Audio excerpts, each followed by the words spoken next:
Okay, hopefully we're doing all right today, folks. We go ahead and get this party on a roll here. Initial topics today are going to be plot goals and hooking the audience, and how those two things actually go together, and whether or not you actually need to worry about plot goals. So I've talked about some of this stuff before, and I've talked about it in macro plot structures. I've talked about it in a number of different pieces of content. I got an email a couple days ago asking about this concept through lines, which is just what I call the primary plot goal, which is that you have one main thing that's supposed to be happening in your story, one main goal. So if you're thinking of Star Wars, the goal is blow up the Death Star. And that this is something that's really important if you want your book to be very plot focused and to feel like it has a lot of forward momentum. Now, so I'm going to start with that. And before I even get there, I'm going to ask the question, do you actually need to worry about plot goals, and to what extent do you need to worry about them? So this idea of a main plot goal, a plot goal that's going to be all encompassing, that's going to drive all the action forward, that's going to be what makes the story happen, like blow up the Death Star. Is that actually necessary? And the answer is no, especially when you look at a number of very, very popular works recently and also in the past. So an example of a really basic plot goal or through line would be Odysseus in the Odyssey. What is the goal? What's the primary plot goal in the Odyssey? It's get home to Ithaca, right? Be triumphant champion of Ithaca. So you gotta look at it from that perspective of that's the main goal. Now, there's a bunch of other things that happen to Odysseus along the way that both inhibit his ability to reach that goal and also make him question whether he ought to have that goal. So he's tempted to stay on an island at different points in time. They poke out the eye of the Cyclops, Polyphemus, I think is. Hopefully, I'm not confusing that name. It's been a while since I read the Odyssey. But they poke out Polyphemus's eye, and Neptune then exacts some extra punishment that puts them further away from that plot goal. And this is the way a standard story plot works, is that you build and release tension by getting closer and further away to successfully completing the goal event, reaching Ithaca and seeing your wife again. And of course, even when Odysseus finally reaches Ithaca, there's a twist at the end, which is that he finds his home is not at peace. So he gets there and he finds his palace is overrun with people trying to marry his wife and take his kingdom.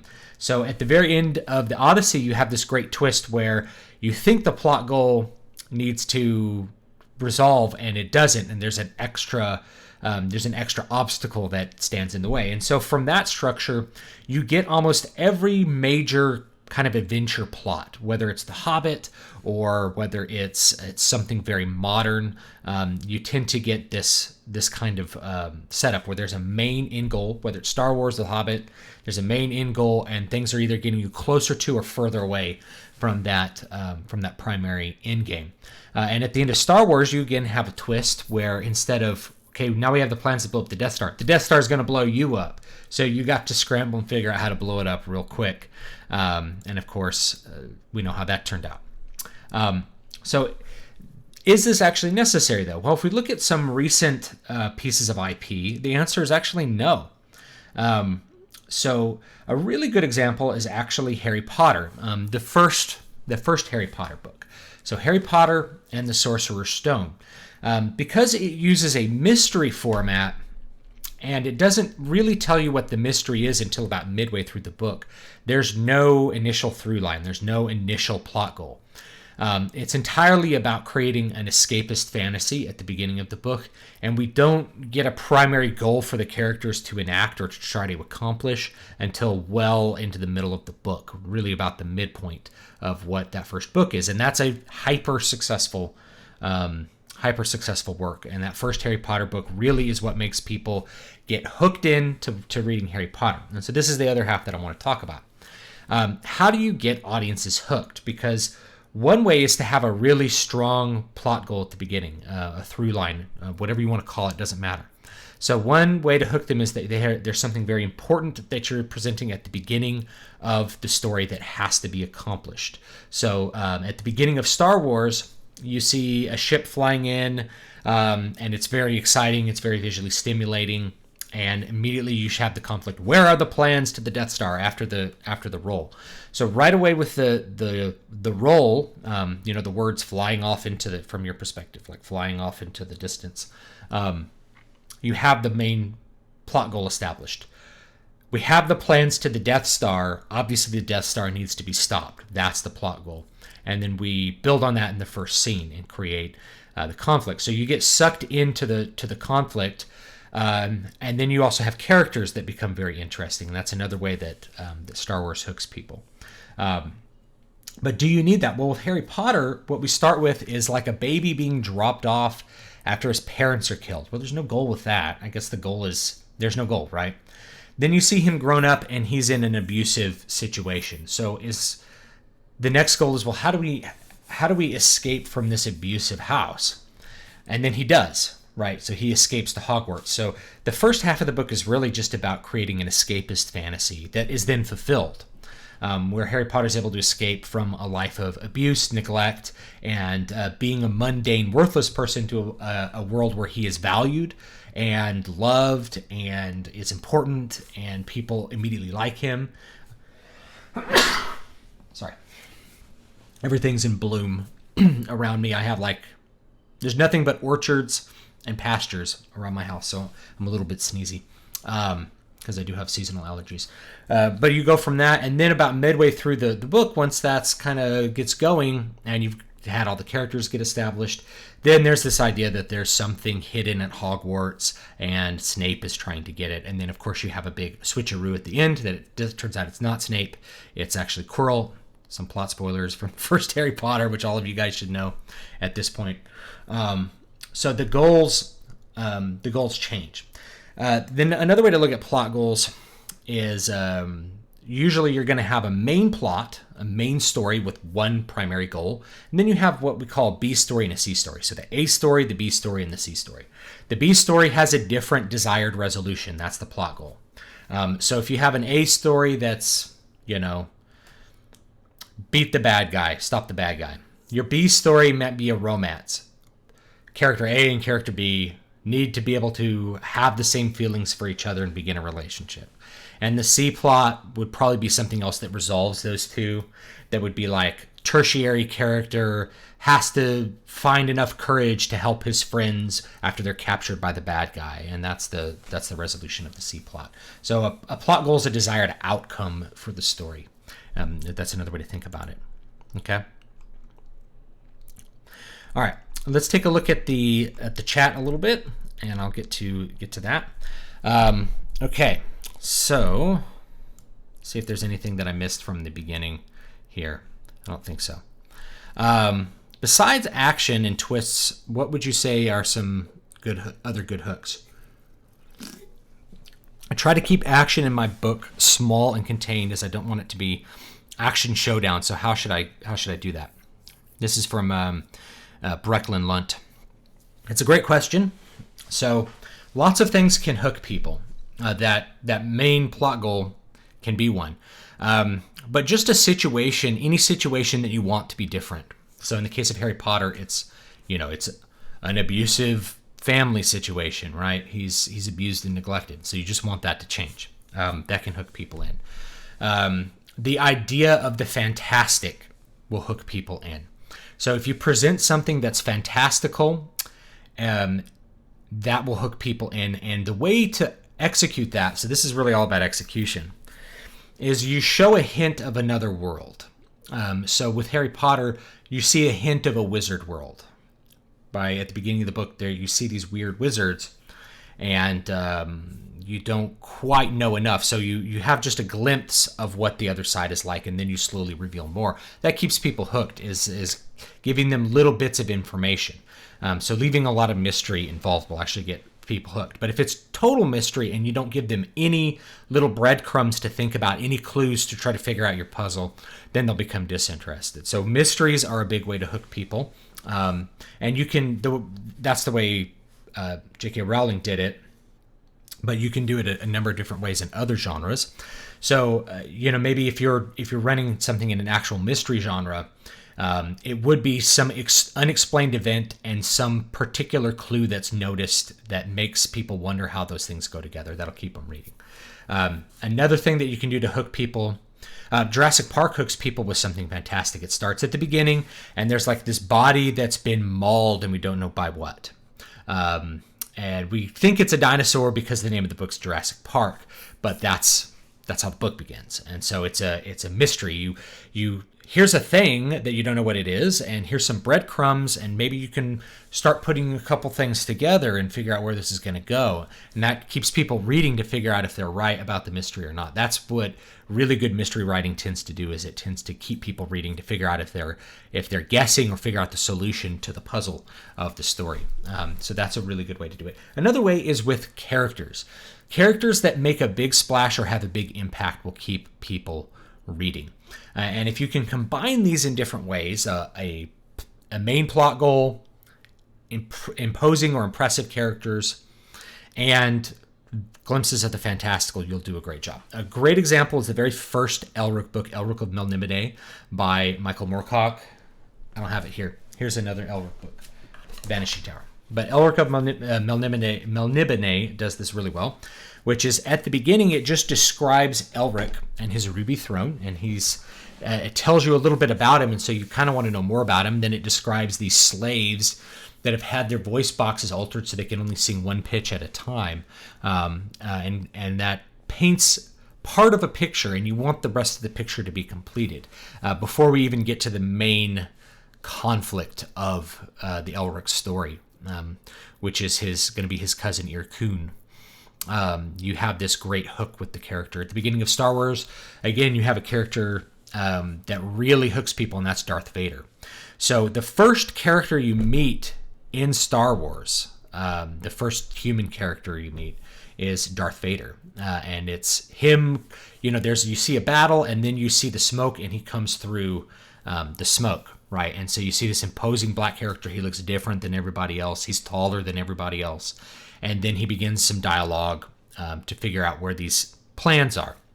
And that really sets off the story. So you have the main plot goal, you reinforce it, and you have a very imposing character that represents a threat. So I think villains can hook people probably more than heroes do, unless you can show the hero doing something or being in some sort of extremely dangerous situation. Let me think of some other good example. Another good example would be, say, Way of Kings by Brandon Sanderson, also in the fantasy genre. At the beginning, you have these circle of characters standing around talking, and they don't talk as if, they're not revealing things they already know to each other. It's very correct dialogue.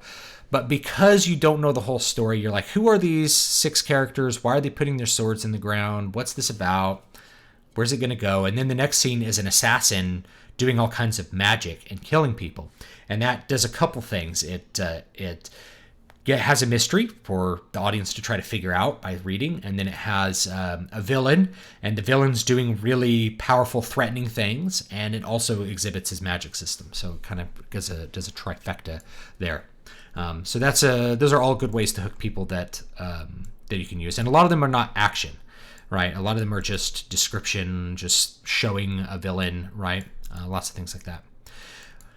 Glitchy Gear. Ways to hook a reader without the edgy, horrible things happen approach. You can make them laugh, too. Rusty Heckler says, Muramasa, my sword is thirsty, the blood drinker. I wrote a book about that. Yeah. So here's how I really hooked people in Muramasa. It's not with action, but it is with horror. So it starts off with this, there's a little, you can't see it because the lighting is so bright in here, but, it just says Muramasa Blood Drinker. It is said that it is the destiny of good men to die young, to fall to the sword, and it is the destiny of wicked men to go on living. It is a cynical view, a false view, but not for the reason you think. The truth is, there are no good men. When you peer into the hearts of men, you will understand that they are all wicked, and they all fall to the sword, my sword. And then the next scene is a guy's head on a bed of rice. And this character that's leaning down and inspecting it and thinking about how he's going to catch the guy who did it. And that's gives you a main plot goal, two different character descriptions. One, the protagonist, one, the antagonist, and the results of his actions. Cutting off a head. From Jeff Ruther, what do you mean the plot goal? A plot is a life or death struggle that reveals character motivations through self-reflection and evokes emotion in the reader. Do you mean structure? That's not what plot is. So plot is just events, right? You're adding a bunch of things into it that don't really need to be there. Like a romantic comedy has a plot, right? That's just a sequence of events. So there doesn't need to be a life or death struggle that reveals character motivations with a plot. I mean, that happens, but that's just story, right? That's part of story. So I think you're using the word plot too broadly. I use it very specifically. It just means event sequence. Pixar's Cars has a great plot goal twist at the end. This is from Eric Hutfels. Lightning's goal all along was to win the Piston Cup. He fulfills his inner conflict by actively not winning the race. That's great. So yeah, his character flaw is that he wants to be the best at the expense of.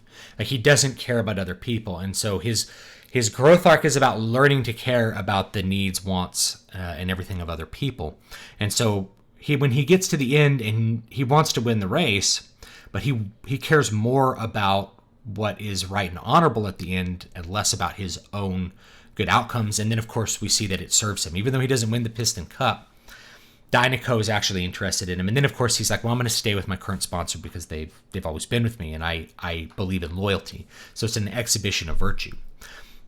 So the A story was kind of winning the Piston Cup. It's a great point. I mean, it's a great little twist. But the B story was really about Lightning's growth into an honorable and virtuous person. He's a car, obviously, but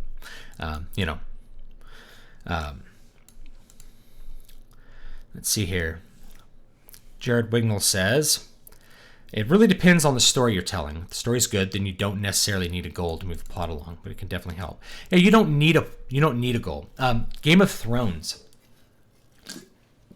I haven't watched the series, but the book, the plot goal's kind of all over the place, and it takes a while to kind of get into a rhythm where there's a threat, but people aren't really responding to the threat. Everybody has a bunch of different little goals. So with Game of Thrones, it's not about the main overarching goal. It's about all the characters and their little goals interacting and causing chaos and things like that. So that's what makes that very compelling. It's really not that there's, it's not just winter is coming, or there's some threat behind the wall in the north or whatever it is. It's really just about each character having their own goals and their own interactions with virtue. Very few are actually virtuous, obviously. Jack Cool says, what are some cliche hooks to avoid? I'm thinking of animes that open with running. As I ask this, okay, not running. Things are cliches, though, because they work. So rather than avoiding cliches, like actively saying, I'm trying to write something with nothing that is just been done to death. It's really about trying to do same but different, right? So rather than somebody running, it could be somebody that's exhausted because they've already been running. So yeah, running is one where it's like we start midway through a conflict. Star Wars starts with running. They're running away from Darth Vader, right? That's how it is. Star Wars Episode 7 starts with running. Lots of things start with running away. And that's where a lot of stories begin. They begin midway through that point. So if you want it to be not cliche, you start before the running. But I found that, when I do start before the running, sometimes readers get bored. Right? So the beginning of Water of Awakening is a true beginning to a book. Some people didn't like that. They really didn't like that. They're like, it was boring, and you're just telling me about things. It's like, yes, I wanted to set up the story in a classic fashion. But modern stories tend to really just begin halfway through the conflict and then kind of backfill. Like, here's what's already happening, and it works. That's people do things because they work.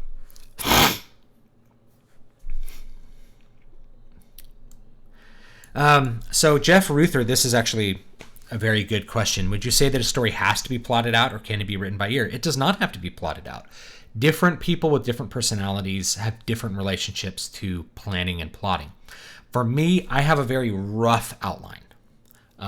My outline's really rough, and it's a page, page and a half of just event sequence with characters. This happens, this happens, this happens, this happens, this happens. Then I write a book from that.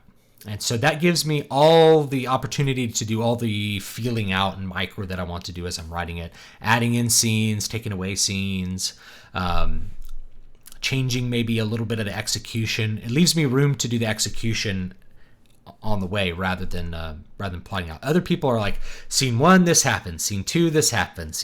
Other people plot things out in great detail.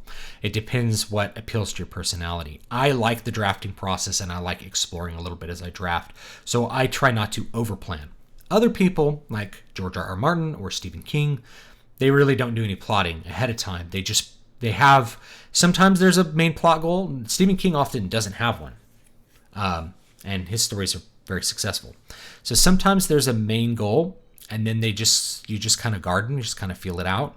Other times you just start writing and you see what happens, and you worry about getting rid of things that suck in the editing process. So both of those approaches are good, and it depends which phase of writing you really like to live in. I like the drafting phase a lot. I am less crazy about the editing phase because it's just more meticulous, like repetition of things I've already done. It's boring to me compared to creating something new. So I try to do my planning and my drafting so that the editing, like the deletion of scenes, the changing of characters, like all of that can be at the minimum. Some people, it's really rough. And then when they do the editing, they do a lot of work in editing. It depends on what you like to do. Do you like to iterate? Or do you like to do things once and then touch it up and then have it go? So if you imagine a painter painting, some people, some painters that are really good, and like the one I'm thinking of right now, you guys probably won't know him, but his name's Howard Lyon. He's probably best known for doing Magic the Gathering card art, but he does a lot of classical oil paintings. He does a lot of religious artwork that's really good. So he will actually do a painting several times. He'll do a sketch, then he'll do a study of that painting. Then he'll do a color study where he experiments with different colors, and then he does the final painting. So he actually paints the same picture like 4 times before the final version comes out. Other people do a sketch and then just paint it and then touch it up, then change the colors. And depending on what medium you're working in, that can work better or worse. Obviously, with oil painting, you can't change the color of the sky very easily. But if you're working in digital, like if you're doing it all in Photoshop or one of these other programs where you can, where's this thing? Where you can take one of these things and you can draw with it. So I use this to do like a lot of Photoshop work. I keep meaning for one of these streams to be about like cover design and photocomping and stuff, but maybe we'll get to that in the future. So he'll do that, and then if you're working digital, you can just do all the alterations after you've done it. You don't have to do a lot of iteration, which is great. You can even change like positions of characters without having to redraw everything. It's great. So anyway, let's keep going.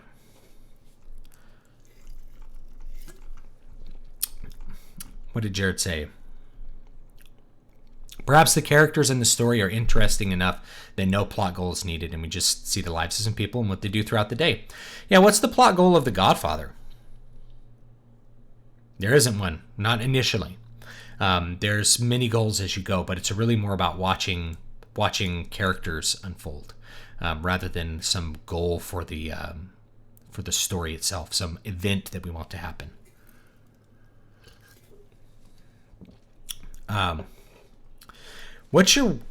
Ash says, what is a good way for your story to bring an existentialist theme?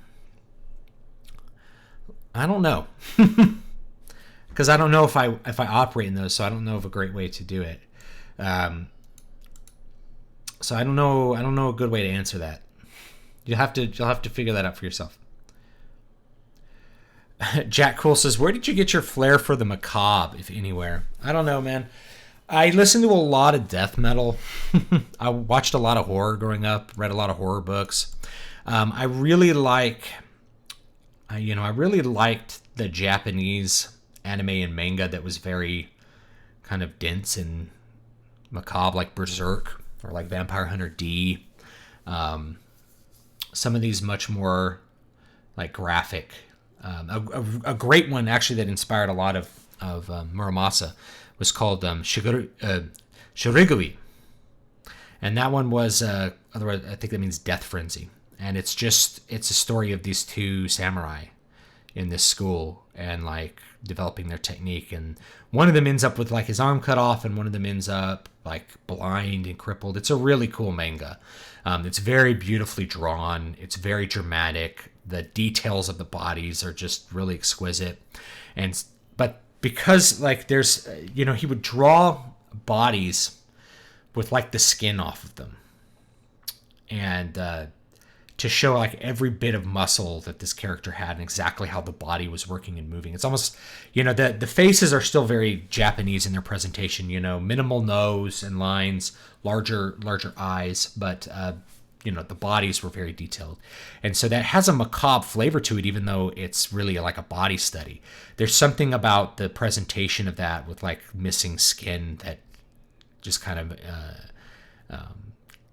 of incenses you, kind of gets the senses a little bit inflamed and makes you interested in what's going on there. It's sometimes very shocking. Bloodreich asks, is this a good opening hook in theory? Protagonists escape, establish their goal in a climactic scene, post-scene, cuts to 2 days prior, and how they get there is backfilled. Yeah, you can do that. But what I might actually do is like, so here's a suggestion. You can do whatever you want to do, obviously. And there's no rules. So you can always break the rules and see what happens. Start with the hook, and then you can write the backfill, but try to cut it into pieces so that there's always a piece that the audience has to figure out later. So the more they have to piece it together, the more compelling that missing piece of information will be. Zach Mayo says, I'm writing a line of comics and I'm trying to find out how to do some exposition. I can't do direct exposition because it's comics and I can't tell three characters because they don't know what's going on.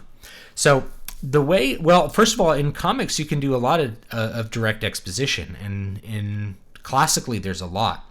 So what you'll get is, although you may not see it as direct exposition, you have a couple of you have some views of a character going through the street, and then you have those boxes with just a description. Michael, he stalks the streets alone at night, right? So that's direct exposition, and they do it a lot before you get to. So you just maybe it's Spider-Man, and he's going through New York, right? And he could just be thinking to himself, or you could have these boxes that kind of backfill what's going on. Or if I were going to make the first Batman movie into a comic, that Tim Burton one, it would be like, Gotham City. There's whisperings in the air or there's whisperings on the wind of a fearsome beast that's killing people at night. But everyone that's killed seems to be a thief, And then you see like Batman drop down. I know he doesn't actually kill people, but in my imagining, Batman would just be like a psychopath. That's probably how I would write him. Anyway, so that's just some thoughts. So yeah, you can do the direct exposition, like just do a square that explains something, or have some internal thought as a character moves through some scenes. And of course, visually, you're going to do some exposition of where the location is, what the setting is, those sorts of things, and you can do it that way. The other thing, that tends to work with comics. You have a really wide open field. You can do a lot of different things. You can show things visually without having to explain them. You can explain things directly, which is done a lot, actually. Or you can do it through dialogue. With books, you really can only do it through prose, or you can do it through dialogue. With movies, you can only do it through visual or dialogue. With comics, you can do all three. So the comic medium has a great ability to just kind of shoehorn in some extra details that are important for the reader. Zarency says, do you have a method to deal with the concept of selling the reader a promise early, but also try to include a twist or tone shift on without losing the reader interest? I don't have a method. You kind of have to fill that out. And it depends what the tone shift is. If it's too drastic, people will turn off. So if you start off with something that gets people really interested in an escapist fantasy, and then your main character turns into a killer and starts like raping people or something halfway through, people are going to close the book. That's just a piece of caution, because I think I've seen it done. Bloodrock says, in other words, the first arc of the book is the lead up to the opening scene. Yeah, I think that would work fine, but I might split up the backfill, because then you're just kind of, you're leaving some breadcrumbs. So this is another thing. Force Awakens, episode 7. One of the big problems that I pointed out with this movie is that it established a plot goal and then abandoned that plot goal halfway through the movie. So the plot goal was, we got to find Luke Skywalker. We got to find the 3 pieces of the map to find Luke Skywalker. It's a video game plot. And halfway through the movie, they're like, no, we're going to go blow up this new Death Star. And it's like, maybe you could have weaved those two together, like Luke knows how to blow up the Death Star somehow. I don't know. But the point is that they established something big, and everyone was really looking forward to Luke. Like, they're going to go find Luke. I'm going to get to see Luke Skywalker again. And you don't see him till the very end of the movie, because they just abandoned that. And they're like, oh yeah, we were supposed to find Luke.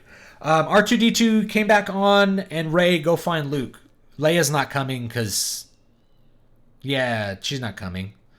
Why would she want to see her brother? Anyway, so they just kind of filled that out at the end. It's one of the big problems with the plot. I mean, the plot was basically nonsense at almost every point. It was like, we need something to happen, and then they just came up with a solution, like in the dialogue leading up to what the thing needed to happen. You don't really want to do that. So when you come up with an event sequence, if you have a solution for a problem, you want to at least sow the seeds for that before the previous scene. You want to sow them a little bit earlier, so that it doesn't feel like you're just riding by the seat of your pants trying to come up with stuff. Jack Cool says, I get what you mean about setting the stage. I did basically the same thing with the Lego War Stories. Yeah, you get a lot of backstory before things get shot or explode, and that works. And it's setting up the stage, you can create a lot of tension. Like, what's going to happen? Are things going to blow up? What's going to happen? Was expecting the stream to be about character design. I could talk about character design. I remember us talking about that. We can talk about that a little bit in just a little bit. So Inwick says character design. We talk about character design. I haven't set up any materials to talk about character design, so maybe if I do that next week, because I kind of want to talk about comic book character design, because that, I think, is the thing that sells comics. And I have a lot of stuff that I want to say about that. And I don't know. I'm just not very prepared to say it. And I might have somebody on to talk to me about it. Like have Jesse White, who I've done some interviews and content with on his channel, have him come on the Writestream and talk about character design and what makes like a compelling, interesting looking character from a visual standpoint. Talk about what makes a character interesting with their traits. A great one. The big one that comes to my mind is like Vash the Stampede. That was one I mentioned last time. So I'll probably talk about him.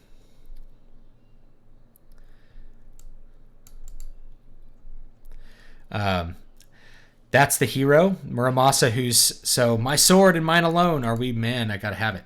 You gotta check out Muramasa. It's a cool story. Everyone seems to think it's my best book, so check it out.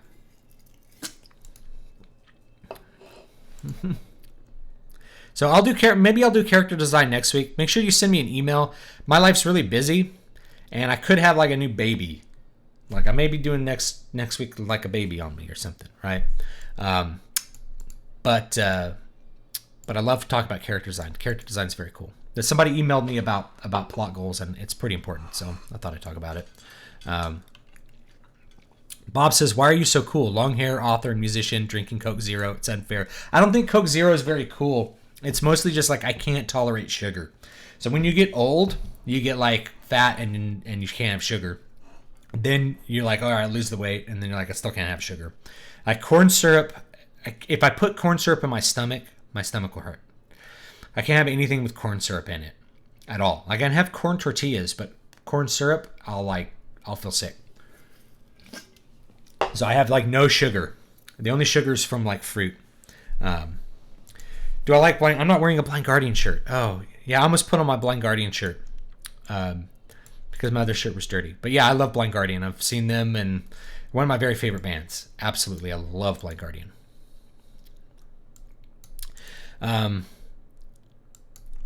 Someone was a musician and weird artist. You are his soul brother. And maybe there was a message retracted. I don't know. Did you ever read the works of Jean-Paul Sartre or Albert Camus? Sartre, for sure, but that was like 20 years ago. So I'm not an expert or anything.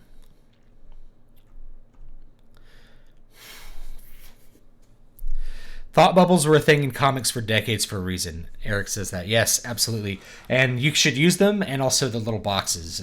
Use everything at your disposal. The only thing I caution with comics is that I feel like most comics do a little too much explaining. And I like a more stark approach to comics. So I like to visually see what's there and then have the dialogue and have as little bit of extra stuff like thoughts as possible. Because to me, and maybe it's because I think this is just historically, a lot of comics were really directed towards younger readers, like 12-year-olds, and they just need more explaining to really get what's happening. But especially if you're writing something that's more adult, more European, more Japanese, less thought bubbles and extra dialogue boxes are preferable for me because I like to just visually experience the art. And something that people notice about me is like I read comics really slowly because I look at the art intensely. Like I look at the art for a very long time on each page to see what's going on. I know people that they literally just flip through the comic book and are done. And I remember like I have like all the Berserk mangas I haven't bought them in years, but I had them all at one point, like 30 volumes of them. And I'm like, my friend's like, oh, I want to read the mangas. I'm like, here's some mangas, right? And I gave him like 6 of them. And he called me like a couple hours later. He came back the next day and he's like, do you have more? And I'm like, you already read all of those? And he's like, yeah, I read them like in an hour. I'm like, did you look at them? I'm like, oh, I realized that other people don't care about the art in comics, oddly. Kind of weird. Like the art is just kind of images passing by like a movie. And that's not the way that I read them. I tend to really take my time. I'm a weirdo, maybe? I don't know. Bob says, what are your thoughts on the pop mystery novels that have become so popular, like Dan Brown's books? So I don't... okay, from an author or religious point of view. So from an author's point of view, Dan Brown books, I call them kind of fast food. You know, they work great the first time you read them. If you haven't had something like that in a while, it's kind of tasty, but it's not satisfying over the long term. It's just kind of a lot of weird stuff kind of strung together. And, you know, Dan Brown was very good at it. As religiously, I don't like him because there's too much Gnosticism, not the kind of Gnosticism that I like to talk about, I guess.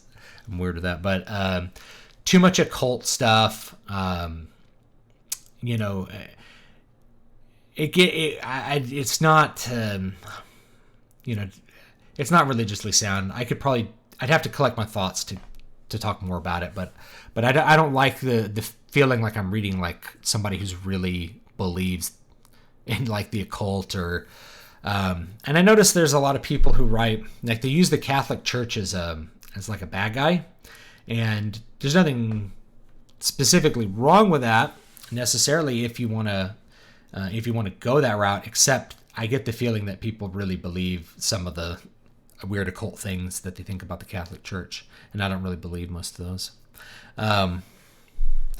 He kills people in the Tim Burton movies. I guess they mean Batman, yeah. The Batman no-kill thing came out of the cartoons from the 90s. I don't remember him killing people, like murdering people, really ever, but I'll take your guys' word for it because I haven't read Batman comics in a long time, really since the 90s. Ash. Oh, I jumped past it. Do you think Rian Johnson? By the way, Rian is a Celtic girl's name for Rian. Just thought I'd put that out. People are like, his name's Ryan. I'm like, well, I thought it was Rian. He sweet-talked and tricked Kathleen Kennedy into supporting his ideas for The Last Jedi. Or do you think... Let me finish reading this, and then I'll get to the super chat. Thank you very much for the $5. Sorry. My chat jumps around as things happen. Do you think he sweet-talked Kathleen Kennedy, or do you think she was on board with his intentions? I think she wasn't involved enough with it to make a decision. I think she was delegating. It's my suspicion. Everyone says she was super involved. I think she was super involved in technical production matters, but just kind of trusted people to write stories that she thought were good and had some bigger ideas about business stuff. And I don't think there probably wasn't sweet talking. It's probably just they let Ryan do what he wanted to, and then he did that, and nobody really second guessed it. There wasn't the kind of oversight that you might want. Anyway, Zarency says, no question right now, just giving thanks for the stream. Well, thank you. I really appreciate the $5. It means a lot to me. That's like 5 Coke Zeros I could buy. I don't know. Zach Maya says, this isn't a question, but you said you like darker anime, and I heard you mention Castlevania one time. I watched the Castlevania Netflix anime, and I did not like it. It was way too cheesy for me, and I love Castlevania. But they tried too hard to do all the stuff from like every video game ever, and it just kind of felt like cheesy fan service and not a very interesting story. Voice acting wasn't great in my opinion either, but I don't know. It's okay, I guess. It's not Vampire Hunter D. Like if people are like, man, I really want to watch this Castlevania anime, I'm like, have you seen the Vampire Hunter D movies or like read the novels? And they're like, what is that? I'm like, you didn't have Sci-Fi Channel growing up? I guess not. You check those out first. They're way better, And I think Castlevania, as it went on, took more influence from Vampire Hunter D, especially that first anime movie, than the other way around. Jack, cool. Any insights into using aesthetics to help hook your audience? Yeah, I've tried that with my own work with introducing visually striking things early on. If I had Elric of Manimede on hand, that's a great example. It says, he's like, white is his hair. And I do it with my new one. My new one really starts with aesthetics, right? It's talking about this grotesque throne that Katak is sitting on. And here, I'll just read it. So yeah, I mean, I try to hook with aesthetics here, and I do it in a novel format. But you can hook with aesthetics really well in a comic. Have that great full page panel of a character doing something cool, and it's like, what am I seeing? Especially if the character design's really baroque or the scene's really detailed. Someone like Ethan Van Sciver would do a full page one. He's really good at baroque detail, and it would hook you with the aesthetics. But then you have to follow up with a story. So Katak sat brooding upon his throne, its carved surfaces gilded with the treasure of his many conquests. Its bulk was held aloft on a wooden stand by 2 ranks of slaves who bore it upon 2 great logs that sat upon their shoulders. Images of demons and human suffering ran up and down the back and sides of the great chair, a baroque cacophony of wicked iconography, dedicated wholly to the lord that sat upon it.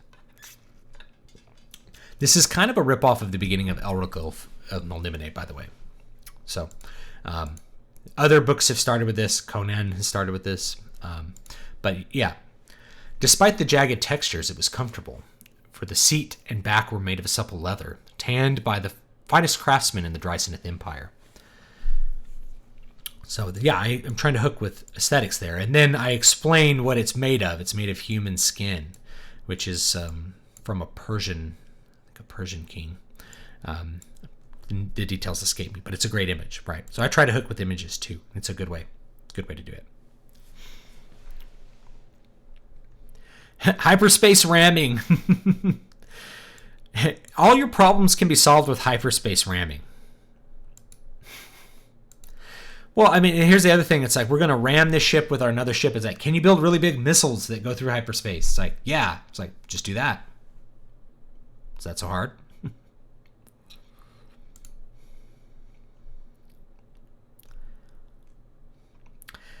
Plot goals of the sequel trilogy.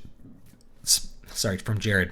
Plot goals of the sequel trilogy are nonsense, especially when continuing from the first 6 films. Absolutely. They're just all over the place. There is no idea of like a main... Daddy, I made pee-pee on the potty. Good job, Roan. Good job. Will you you going to turn on the lights? Will you close the door? Good job. Thank you, buddy. Why? Let's go get it. All right, sorry about that. He gets very excited when he's successful with the potty stuff, and likes me to praise him every time. Okay. Bloodrock says, thanks for your input. To give a rough idea, it takes about 4 chapters to reach the first scene, but there are small nudges towards the scene. Yeah, that sounds really good. So yeah, you begin with the conflict, and then you can have a little bit of a flashback or things like that. And this is something Elmore Leonard says to do often. It's like it's better to begin with whatever's the conflict is, and you can backfill character details as necessary. Bob says, we got to get you on Ethan Van Sciver's live stream to talk comics, if only to etch out what's going to come after Marvel or DC. We'll see. I asked him to come on my show like back when he had no following. Nothing ever happened to it, so he's doing his own thing. That's good. How dare you bring children into the world with global warming? So this is one of those things, is like, if there's always a perpetual crisis, people are terrified to not only to reproduce, but to make the world better for their children. So if global warming was as big a danger, you want people to have children because then they're invested in fixing it. If they don't have children, then they're only invested in having the best time of their life until the Earth explodes. But I don't really believe global warming is the crisis everybody wants it to be. And that's mainly because the people who predict global warming are never really correct about their predictions. So it doesn't mean we shouldn't pollute, or like we should just pollute as much as we want. Or we shouldn't care about what's being put into the air or like anything like that. But the alarmism that's like the Earth is going to end, it's like I don't really follow that. I hear a French author's name and immediately associate it with evil, like the Marquis de Sade. You know, don't read any Marquis de Sade unless you're. Don't go down those paths. Saying you like Blind Guardian means you're my new favorite YouTuber. Yeah, I love Blind Guardian. Dum da ga dum dum da ga dum dum da ga dum dum. Now we honor the bards and their songs. Okay. Jeff Ruther, why have authors given up on formulaic specific rules for writing stories outside of spelling and grammar, like music or painting have fundamentals? Or maybe I just haven't been trained well. Well, so formulas, so saying like, oh, there's rules for writing. Maybe it's really about how you break the rules, not about how you adhere to them. So if you look at the classical period music, I'm talking about music now, it's really pretty boring for the most part, because the more strictly composers adhered to the idiom of the classical period, the more it became very plain, boring, and without a lot of tension. The people who we remember as good composers, particularly Haydn, Mozart, and Beethoven, were composers who broke the rules, not composers who obeyed the rules. Now, they obeyed some of the rules, and then they broke some of the rules. Early and mid-period Mozart, in particular, is quite boring compared to the stuff he did after that. Once he had success and was able to write operas and write symphonies the way he kind of wanted to, and to be more playful with what he was doing. People would go in and they had an expectation for how things were going to conform. Like, what's the format? There's a certain format to the first movement of a symphony. It's called sonata allegro form. He would do that, but during the development section, he'd do very, very unexpected things. Haydn would constantly toy with what was expected. So there was a symphony called the Surprise Symphony. It's number 114. Symphony 114 maybe, where things are going on in a very boring fashion, and then there's these big musical hits that happen that are quite shocking in context. And so all the most interesting music of the classical period is that which breaks the rules, or has some of the rules, and then breaks a bunch of the rules. If you adhere to nothing and no expectations, then you end up with something like aleatoric music, which is like, let's take, and my first composition teacher actually did this, took rice, dipped it in ink, threw it on staff paper on the wall, and wherever it hit, that was the notes, like chance music. Okay. Now, that's not going to produce an outcome that people are going to get to. There has to be some kind of expectation and then some surprises. So it's all about how you mix those two. The fundamentals of writing are character, setting, plot. That's the big fundamentals of writing. Do you have setting? Is there a place, time, set of events that contain the story and give the audience a set of expectations for where things are going to go? Do you have characters that are empathetic, that the audience can relate to or at least find interesting, that the audience has some sort of caring about their outcomes? And then is there a sequence of events that is interesting and surprising? Now, you can have all the variation happen in the event sequence, which is what I think a lot of modern movies try to do, or you can have it spread out in all three of those. And I think it's best if you have some surprises in all of them. But obviously, if you have nothing adheres to anything, you end up with what's called bizarro fiction. So if there's no formula, it's bizarro. And bizarro has its own flavor to it that's kind of cool, but it's not cool because it has moving stories. It's cool because it's extremely weird. Like somebody's talking and they turn into like a flying butt and start pooping everywhere. Like that's bizarro. So that's what it is. So there are fundamentals to story writing, and those are those. But there's many more opportunities for variation than what you see there. When we look at musical periods and the way that the styles kind of conform within each other, it's all about progressing from one set of expectations to another. It's all about novelty. The novelty comes from the surprises. So the Baroque gives way to the Galant, gives way to the Classical, gives way to the Romantic, Post-Romantic, Impressionist, Modern, Postmodern, and everything that's followed that. Pete says, major issues with Force Awakens is that there was not really any goals for the characters. They pretty much decided to make up stuff as they went along without consistencies. It kind of felt like they were just writing the movie as they shot it. That's how I feel like when I watch Force Awakens. I'm like, they thought of a cool place to make a scene and tried to make story happen in it. Stephen King always considered himself the McDonald's of authors. He often said he had diarrhea of the word processor too. I read pretty fast and it sort of takes a while for me to fully absorb the book I've read. Yeah. I like to read and then every so often I'll close the book and just think about it. So that's something about my reading habits. I think it's easier to get away with experimentation in writing than music. Probably, yeah. Because the other thing is most people are not musically literate enough to hear really crazy changes from what's expected. Most people, they understand basic harmonies and basic melodies. That's what's effective because that's what is naturally effective. And only people that have like a lot more musical experience will really get a lot out of crazy key changes. Most people, it's not really going to affect them, not positively or negatively. So most people hear giant steps and they don't think anything of it. They're just like, well, there's a guy playing a bunch of notes. This is boring. And only if you really know what Giant Steps is do you find Giant Steps an interesting song to listen to. That's a problem with complex music, is that the more variations from the most basic, standard, natural feelings of melody and harmony, the less people understand it. Raphael, considering the 50s Batman carried pistols and shot them liberally at the perps. Yeah, he killed people. He was, after almost a carbon copy of the Shadow, who definitely killed. Yes, the Shadow did kill people with his pistols. See, and here's the thing, like, the comics code kind of leveled out a lot of the variation that you had back in, the 40s and 50s with comics. You had a lot of pulp comics. You had some very different kind of stuff back then.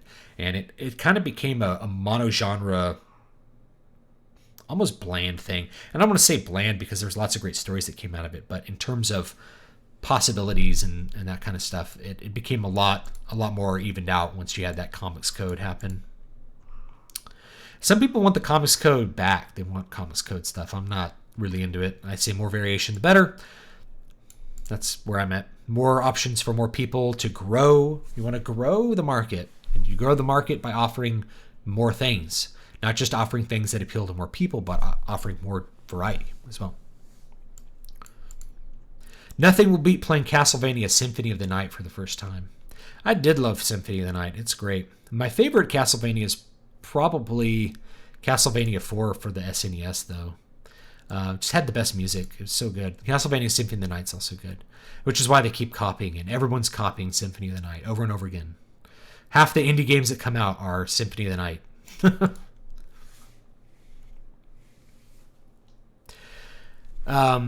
Bob says, potentially, I think it's easier to be a bad writer and still get paid than to be a bad musician.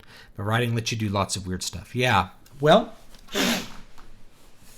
there's lots of bad musicians that get paid. Most things that have been popular since 1950 are garbage and don't require a lot of talent to do.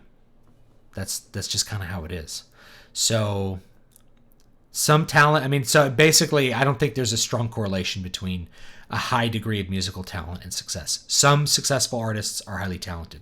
Those that are successful over long periods of time have more talent. But you could always have like a one-hit wonder from somebody who has no talent. It happens. Happens all the time. It's been happening for 60 years. Oh, great question. Oh, I love this one. I'm going to take some time and savor this. I've been waiting for people to ask me about this. Microsoft Word and many other style guides have recently begun strongly recommending against passive voice. Will this have an adverse impact on future writers, or is efficiency good? It will have an adverse impact. If you should never listen, do not do grammar checks on Microsoft Word if you can avoid it. So here's the thing about passive voice. Passive voice is great and you should use it. Now, I'm going to talk about how you should use it in fiction. I'm going to talk about how you shouldn't use it. You should not use it in journalism. And you will find that journalist outlets use it constantly. And they use it constantly so that they don't have to tell you in plain language what happened. Shots were fired. How many times have you heard that? Shots were fired. By whom? At whom? The police fired at Nichols, or Nichols fired at the police, not shots were fired. That leaves an uncertainty. If you know who did it, then you should say.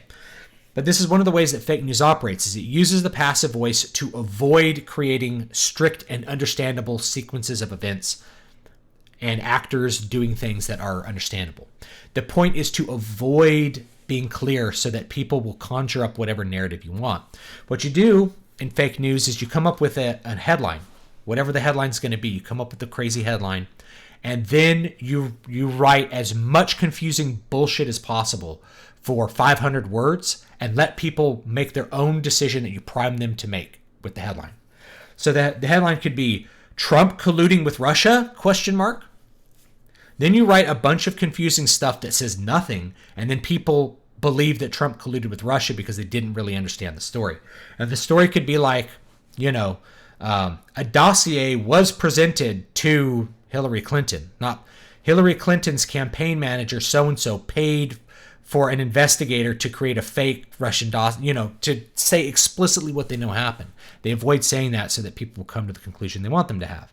And I'll do some content on this. There's 5 steps to fake news, and that comes in one of the steps, is to use the passive voice. Now, so you should avoid the passive voice when you're trying to be clear and factual. But in fiction, it's great, because what you want with the passive voice is to avoid having to talk about actors that are not important, and also to avoid having to have the same sentence structure over and over again, because that becomes annoying to readers. Bob fired his pistol at Janice. Janice dodged behind the couch. Bob continued to fire his pistol at Janice. Janice peeked her head up to look at Bob, right? It's like, versus Janice ducked behind the couch. Bullets flew overhead, right? Shots she could hear shots being fired, right? Passive voice stuff helps you avoid the annoyance of having subject, predicate, subject, predicate, subject, predicate over and over again, right? Which sounds really, it's a micro thing, but you should do it. The other thing is, like, let's say Yoshio and Amaya are sitting down to dinner with a nobleman. You could say, servants brought them rice. Or you could say, rice was brought. Either way, the servants aren't talking and they're not doing anything. Rice was brought. Oh, by who? No one cares. The servants aren't part of the scene. I don't even want the audience to think about the servants. I just want them to know that more rice was brought. So that's all I'm going to tell them about. Rice was brought. Likewise, sometimes there's uncertainty in scenes. He ducked behind the house. Shots were being fired somewhere in the distance. Who was firing them? Well, we don't know. The character doesn't know. The passive voice is so valuable. You should be using it. You should be using it, not intentionally, but you should not ever be afraid to use the passive voice in fiction. It is a great tool, and I approve of it, both from a prose, just the way you execute prose, but really and the way that you can keep tension and action happening without having to reveal every little detail to a reader. So people get confused when Microsoft Word says that, because it's trying to tell you how to write nonfiction when you are writing fiction. So if you're writing nonfiction, try to avoid the passive voice as much as you can. Now, I say that, if you guys go open up the New York Times, you're going to see it all over the place because they don't like to tell you the truth. But for other things, feel free to use it. It's great. So I love that question. Thank you for letting me rant on that.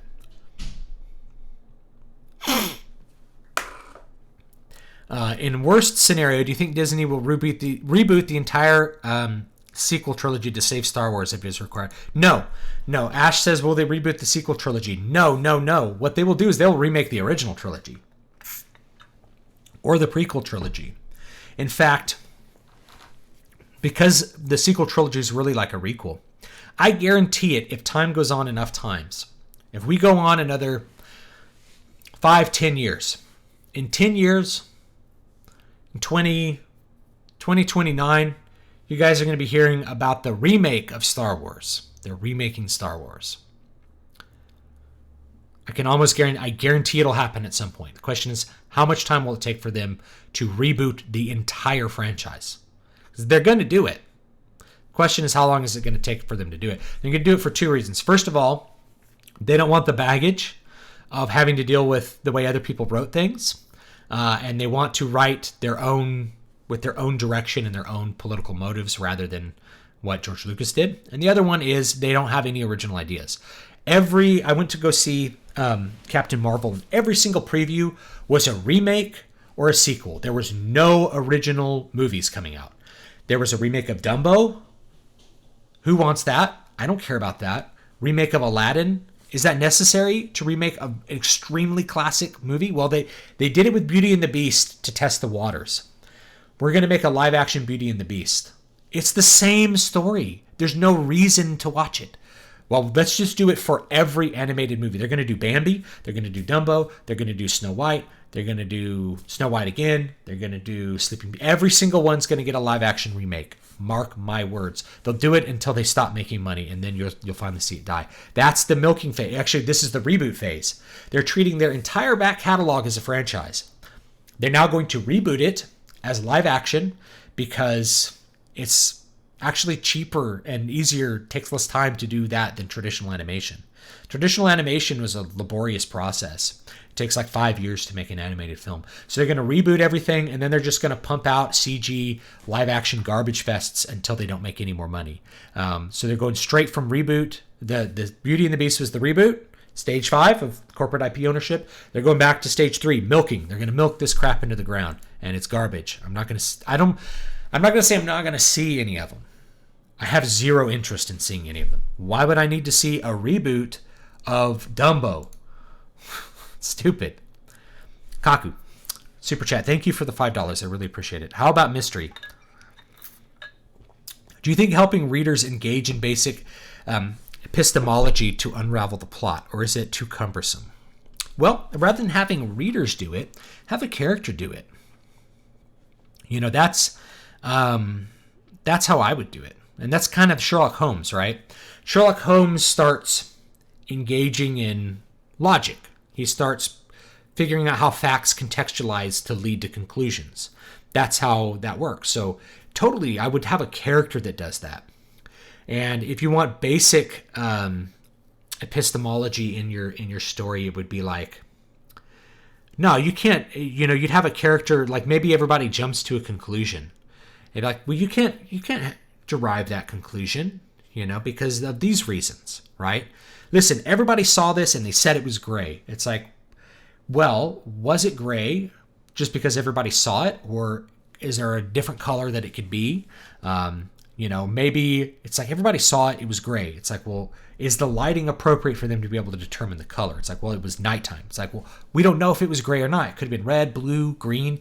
Stop looking for a gray object and just look for an object that had the same form, and it could be red. And that's actually would be a really cool mystery point. It's like the characters, they're out looking for this gray thing. Maybe it's important for the mystery, some gray object, like a gray car. And then this character looks over and he sees a red car, and he comes over to it, and then they find like some piece of detail on the car that is important. Like maybe somebody saw this gray car, but they saw that it had like a flat tire. He comes over and there's a flat tire, and he goes, "This is our car." It's like, no, we're looking for a gray car. He goes, "It was low light. It was dark. In the dark, your eyes cannot see color.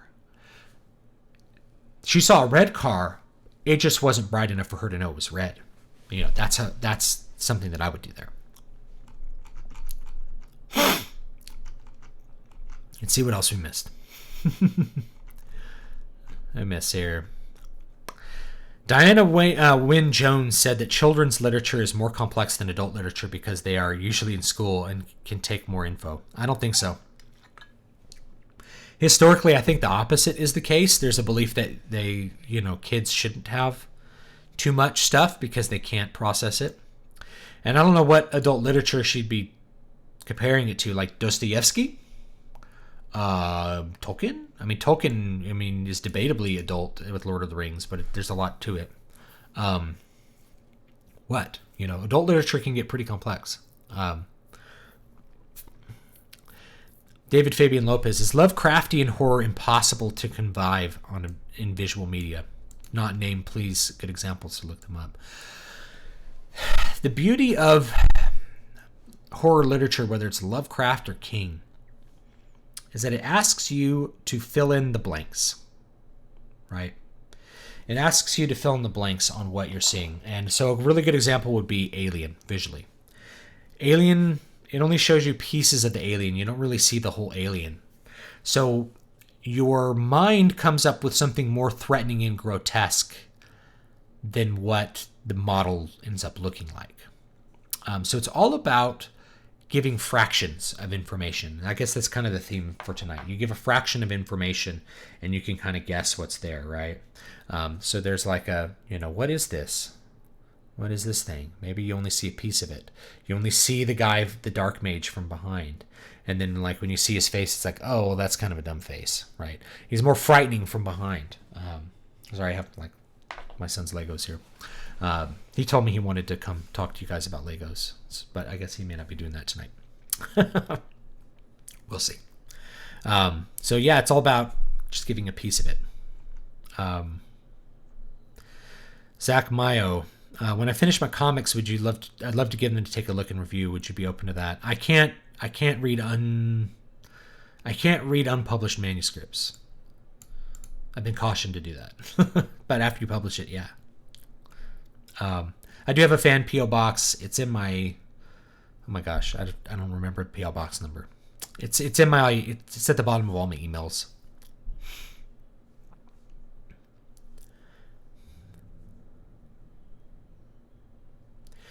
Armando Dane, I have a proof about global warming involving most processes being negative feedback, yet oddly almost everything about global warming is positive feedback. It makes little mathematical sense. Well, people are kind of obsessing over the models. I just use a broader heuristic, which is, do the predictions come true? And if they don't come true, then obviously models that generate those predictions are flawed. So you just wait until they're good at doing predictions. It's like, come up with as many models as you need to until you can predict something, and then I'll consider the model good. You know, just like how if you come up with a model for gravity and you're throwing things in the air and they fly off into space, it's like, I don't think gravity works, dude. I think this model doesn't work. You know, let me come up with this model for how cars drive and the car always explodes. Well, you know, I think you need to believe my model about the car. It's like, I'll believe it when the car stops exploding. You know, it doesn't mean that, you know, you just keep working on it. Al Gore doesn't practice what he preaches. Nope. I made this point before. The people that yell loudest for global warming, their actions go against it, which means they probably don't really believe in it, right? So if somebody says, I need you to scale down your lifestyle, I need you to change everything about your life and live like a medieval peasant, and I'm so concerned about this that I don't do that at all, and I do the opposite. I used 100 times the resources you do. That means that they probably don't think about it. The exception is actually Ed Begley Jr., actor. This guy lives a green lifestyle. This guy practices what he preaches and is very honest about it. Like, he gets up in the morning and rides a bike to charge batteries to like turn on light bulbs at his house. That's the kind of guy he is. So someone like him, it's like, I have so much more respect if somebody's just honest and follows through with what they believe, rather than just kind of repeats the information about how bad things are. You know, and there's a lot that you can get into with that. That tests kind of people's motivations. What Nassim Taleb says: people are asking me what my advice for stocks is. They should ask what I have in my portfolio. So, and I try to do this myself. Here's what I do, not what I think you should do. Not just what I do or what I would do, rather than what you should do. If what you should do is different than what I do, it's because I made some mistake that I don't want you to make. In which case I should just say, don't make the mistake I made and do this thing. That's stupid. Do something less stupid than what I did. This is why George R.R. Martin is amazing. He's one of the best at breaking the rules and making it work. The showrunners of Game of Thrones, not so much. Well, the reason people are always surprised about something that happens in Game of Thrones and are so into the twists is because it's a rule breaking. Yeah, he's very good at the micro, I will say that. And his prose is very good as well. I haven't read anything past the first book because it's in a style that just doesn't really interest me, in a direction that doesn't interest me in fantasy. But he's very good at what he does, and obviously lots of people really get attached to that. Bloodrock says, why do you think overpowered main characters like Luffy and Goku so compelling, even though they're virtually always Gary Stews? Goku still has growth. I don't know. If you go with One Punch Man, it's an opposite. He's so overpowered, he has an existential crisis. We like people that kick ass. You know, we really do like people to be kicking ass all the time. And I think the Japanese are more okay with fully developed characters acting out their various strategies, being paragons that are already completely developed.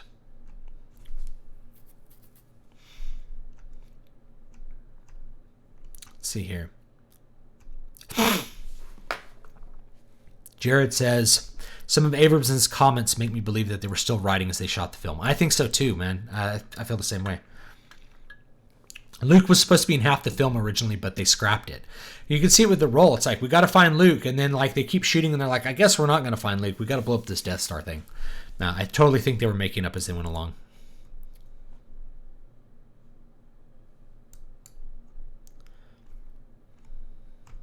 Let's see here. The saddest thing about Disney Star Wars is that they had one shot and they blew it.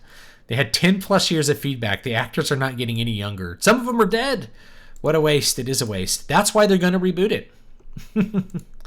They're going to reboot it and do it differently. They already are, actually. They already are. Because there was, I guess, some Leia cartoon. I didn't even want to watch it because it was so cringy. Where it's redoing her scenes so she's like even more kick-ass than she was in the original movie. And, so they're already doing it. And they're going to continue doing it. Zerency, do you have an opinion on how far you can push suspension of disbelief with strange ideas before you lose the reader? Let me get to the super chat first from Kaku. Sorry, I missed it. $5. Thank you. David, I wanted to incorporate an occult message for the characters and audience to unveil a greater plot, but I fear it may be too out. If you can explain it well, it won't be too out, but depends what the message is. you know. And it also, you know, you can do things that are occult and weird, but have them not be offensive to people, right? Because occult can be, you know, it could be something that's like a threat, not something that's should be accepted, like some part of occult mythology that ought to be accepted. There's lots of different ways to do it, but I like that. You know, I think it's fine to incorporate weird occult messages. I just don't think personally, I wouldn't do them for promoting my own beliefs in some occult belief. Like maybe a character has some occult belief or some following some occult belief, but I probably personally wouldn't try to express a belief in them. That's just me. You can do it your own way. So Zarency says, how far can you push suspension of disbelief with strange ideas before you lose the reader? It depends what genre you're in. If you're in Bizarro Infinity. If you're in a genre with very established set of tropes, then it varies. So with fantasy, modern fantasy, not as far as with classic fantasy. Classic fantasy magic was looser. With modern sci-fi, it's much further than classic sci-fi. They've kind of gone opposite directions, where now it's all about magic systems, and in the past, magic was just magic. Now in science fiction, it's all about magic, you know, space wizards and stuff, and space opera, and not so much about ideas and scientific ideas confining the space. So classic sci-fi tends to be a little bit narrower, whereas newer sci-fi tends to be further out. It's kind of interesting how that happened. So I don't know how far you can do it, but the main thing that I think people will stop their suspension of disbelief for is if people are fundamentally acting different than what would make sense as far as characters go. So if you have people that just act completely different from the way people would actually act, and they're not being like mind controlled, then the suspension of disbelief starts to break down. Suspension of disbelief starts to break down when there's so many consequences that the reader no longer believes in them. Like they become, even if you're doing fate, it's fated. You're not going to have so many coincidences that like if you rely on coincidence to drive the plot forward, people will pull back from that and say, like, I don't really believe that.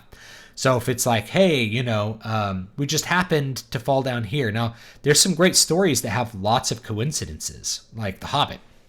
The Hobbit has lots of things happen presumably by chance, but they're not completely by chance. It's not like a rock falls out of the sky and kills a dwarf. It's more like, oh, they picked a bad cave. You know, they slept in a cave and didn't realize there were goblins in it. And then they escaped from the goblins, and then the eagles saved them. You know, those aren't nearly as coincidental as what some things get relied on, which is like, oh, let's go find Rey on this planet-sized Death Star. Oh, there she is. It's like, she's looking for an entire planet. That's a pretty big coincidence. Versus an eagle that can see for hundreds of miles, seeing something that's up, investigating, and then going like, oh, that's Gandalf. I'll save him because he's my friend. You know? So there's big coincidences in Tolkien, but not nearly as big as some coincidences. So the bigger the coincidence, or the more coincidences you have, the less believable it gets. In my opinion. That's a big way to lose people. Bob, thank you so much for your response on the passive voice. You're welcome. I remember first hearing this when someone was explaining Hemingway and his efficient use of language. There was even an app called Hemingway, which you could use to check your writing, and it would underline passive voice and even the use of adverbs. Hemingway is efficient, but he's also, his stories vary wildly in terms of whether they're interesting. Like, in high school, we all had to read Old Man and the Sea, which is like his most boring book. Even though it's 33,000 words, it's such a slog for a teenager to read through. There's just nothing interesting about it. It's like, this guy's fishing. He catches a fish. The shark eats the fish. That's the end of the story. How long did it take me? It took me 3 hours to read that, you know? A really efficient writer is actually Michael Moorcock, right? So like Michael Moorcock, the truth is Hemingway can have a lot of superfluous detail, even though he avoids certain details. Like, he doesn't describe characters, but he describes actions in a lot of detail. Whereas Michael Moorcock, Old Man in the Sea would be like 3 sentences. And then he'd move on to things that are interesting. It's like, let me talk about this evil chaos god. It's like, yeah. So, and there's nothing against Ernest Hemingway. I just think Old Man in the Sea is a bad choice for high schoolers. And then this idea that you should avoid passive voice. It really depends what you're writing. Hemingway's describing dry action. He's not describing mystery. He's not focusing in on a character's perspective and their sense of doubt and worry and not understanding what's going on. Subject, predicate, subject, predicate, subject, predicate. Make a Schoolhouse Rock video out of subject, predicate. Subject, predicate, subject, predicate, subject, predicate, subject, predicate. Every sentence has a subject in it's got a predicate. Subject, verb. Subject, verb.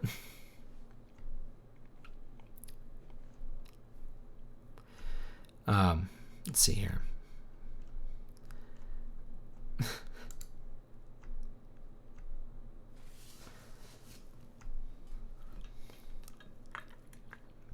Remaking Star Wars would be an awful idea. They're going to do it because people will see it. You know, they'll be like, oh, I got to see what they're going to do with Star Wars. Just curiosity will get people to the first movie. Yeah, Bob's right. Have you seen the Leia vignettes? That's what I'm... You know, she slaps Luke around and saves herself. Yeah, they're already rebooting it. They're already doing it. Jack Cool, do you think women are easier to hook than men? I don't know. I don't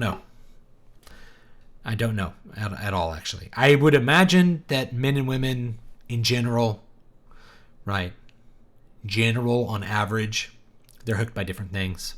But you never know, right? I haven't done any kind of research to know whether women are hooked by different things than men. I would imagine women tend to be a little more focused on characters and character relationships. That tends to be their initial interest. And men tend to be more focused on ideas and plot. Men are still interested in characters. Women are still interested in plot. But just in my experience, women have a little more attachment to characters initially than men do. Doesn't mean that it's like, I'm going to write for women and therefore it's going to be all characters and no plot. It's like, no, you'll lose the women. You still have to have full story ideas.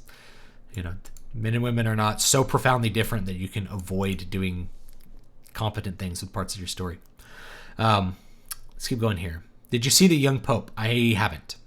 It hooked its audience with outwardly reactionary, arrogant protagonists, but not a villain. It was one of the few maturely tackled religious debates. I haven't seen it. The Action Brick. Checkmark. Verified account. Welcome. You have a lot of subscribers. Thanks for being here. Wow, that advice about passive voice is relevant for me. I'm writing a sequel to a story I wrote, and passive voice has been helpful in condensing my exposition. Totally. You know, you don't need to explain the actor for every action, and it gets really boring with the prose. Dumbo without the acid trip and overtly racist characters just isn't the same. It's just not necessary to have a remake of Dumbo. Is there something inherent about prequels in concept that make them hard to pull off? Prequels in general tend to have a poor reputation. Yes, and that is because the ending is already set. You already know some of the outcomes. This is the problem with the Star Wars prequels. It's like we know that Anakin becomes Darth Vader.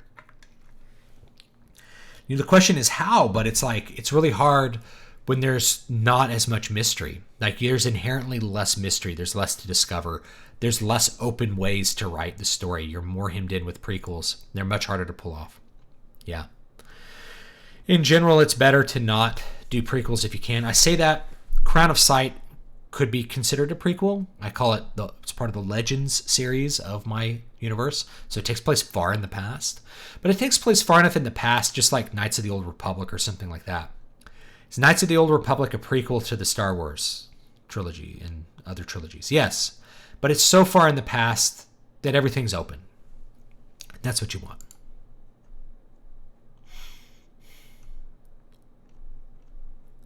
Let's see here.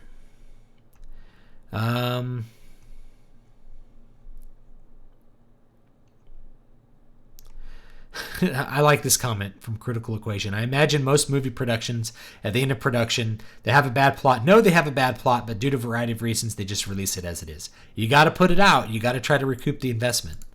Totally. And sometimes it ends up being okay, like with Apocalypse Now. They didn't really know how they began making the movie, and they're like, how are we going to end this? And somehow they ended it, and it was okay. Bloodreich, any insight into the Jesus plot goal encoded in the woman's seed prophecy, Genesis 3, by good old Moses? I don't know. I'd have to think more about that. Bloodrock says, I think you deserve more super chats for these streams. Sadly, I'm just unable to contribute like I'd like. That's okay. You're contributing with questions and therefore making the content better. So that's okay. Yeah, don't feel the need.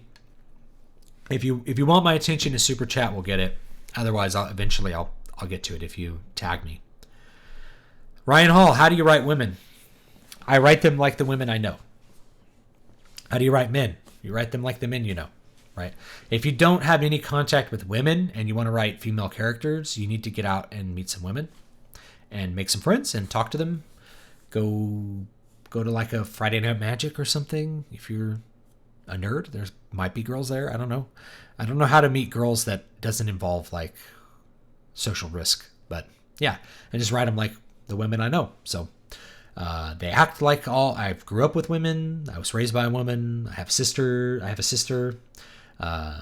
sisters-in-law. I'm married.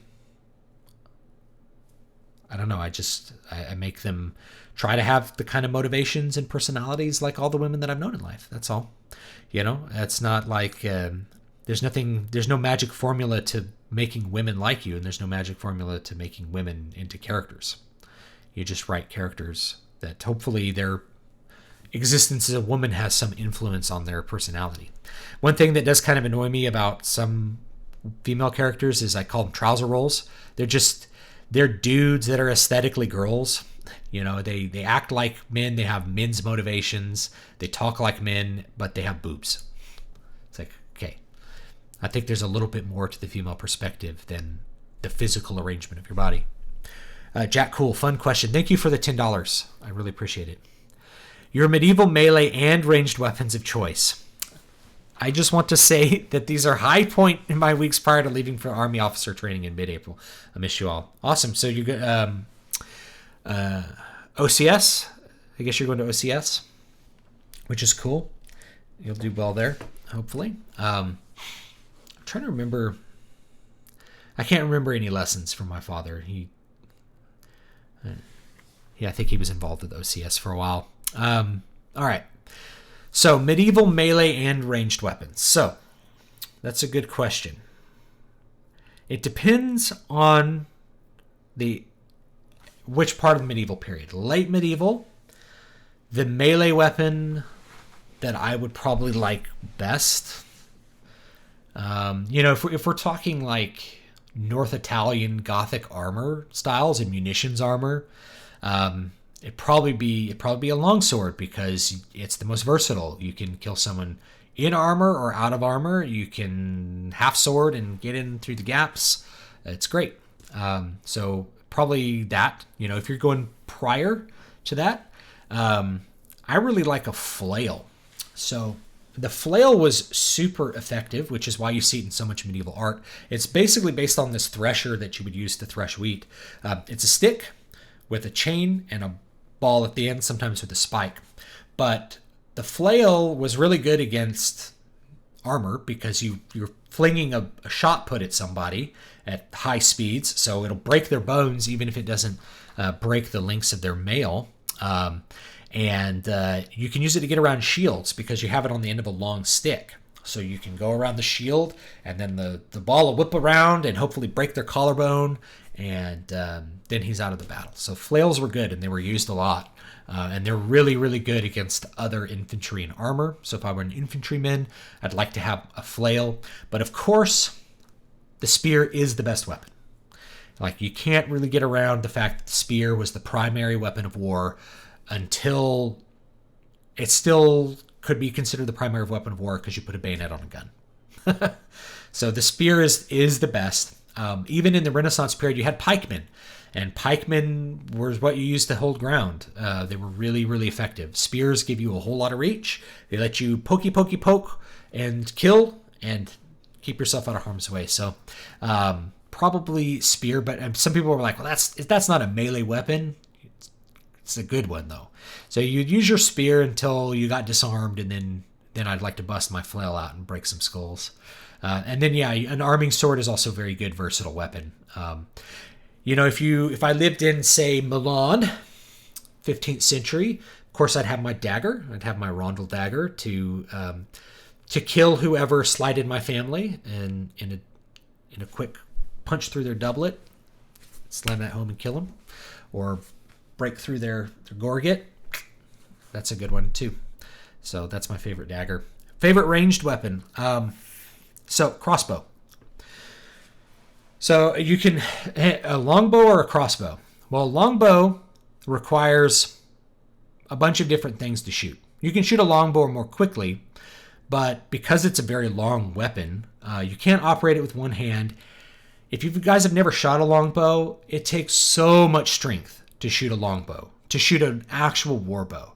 Just to string a warbow and shoot it, it's like, I could still do pull-up. When I weighed 240 pounds, I could still do pull-ups. My back is strong. Shooting a longbow, wow, that made me sore. Arnold Schwarzenegger and Frank Zane used to go shoot longbows to exercise their back. They were Mr. Olympia bodybuilders.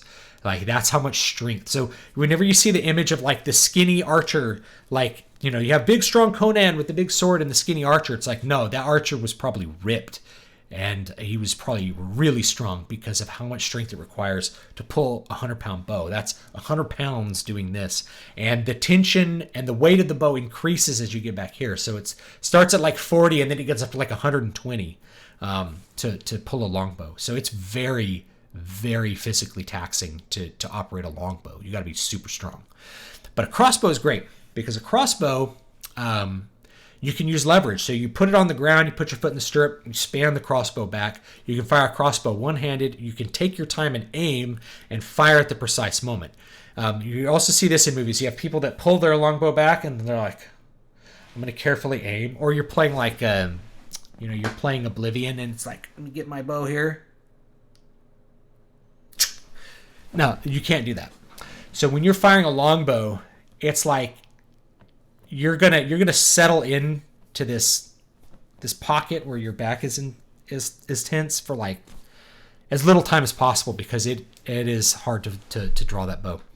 This was a thing in the Odyssey, right? No one could string and shoot Odysseus's bow. No one was strong enough to do it. Bows are very taxing, but a crossbow, you can load it, shoot it when you want to. It's a very effective weapon. It has a lot of strength. You use steel bows, which means that it can be more resilient. And good armor-piercing quarrels were very effective. Knights usually carried crossbows with them in the late medieval period. And indeed, if you read my books, the knights usually have crossbows because they're easy to span. And you can there's kinds that you could put a crank on them, and you crank it, and it would pull back the string of the bow. Then you could put in your quarrel, and then if you needed to, you could pull your crossbow out and fire it. And I actually have a scene that does that in Needle Ash. So I like the crossbow for that. Let's keep going. Action Brick says, I've heard someone say that coincidences that get characters into trouble is great, but a coincidence that gets them out of trouble is cheating. Maybe. It depends on how many you do. In some cases, a coincidence that gets them out of trouble is a great fortunate event. And can be a real lifesaver. But if you do it too much, then people get tired of it. It's lightning struck and saved him. You can do that one time. You're allowed one free one. LaRussa de la Barge. Are there any stories that mix cyberpunk and steampunk elements together? Oh, Final Fantasy games do that. Like Final Fantasy 12 to a certain extent. It's kind of cyberpunk and steampunk mixed. Check that one out. Yeah, Jeff Ruther says, coincidence is not Deus Ex Machina when the coincidence presents more problems for the character rather than solving the problem. Let me see if I'm going to jump to the orange tags because that's the easy way to get my attention. Let me see if I missed some. Thoughts on Warhammer 40k? I always liked Fantasy's use of This Is Europe, but weirder. I like him. I don't know as much about him as other people. You know, what's your favorite Star Wars EU character? Probably Mara Jade Skywalker. I like her. You know, assassin that gets turned into a good guy. She was interesting. I haven't read them in a long time though.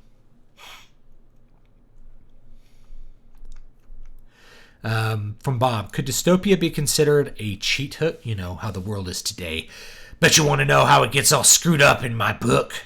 Is Planet of the Apes better for hiding it? Planet of the Apes is better for hiding it, but I think the ending of Planet of the Apes was just kind of concocted as they were making the movie. That it'd be a fun twist at the end, but it had a great effect, so I'm glad they did it.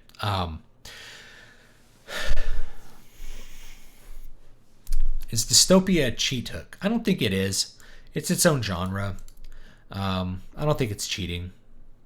It's cheating only if, like, the problem with dystopia is a lot of people imagine dystopia as emerging in ways that I don't agree with, but I usually let it doesn't bother me that much. It's more about the setting, being dystopian. This may sound off topic, but I'm kind of surprised that the left had not yet turned self-awareness somehow as a bad term, mainly because of their contradictory and hypocrisy actions. I don't know.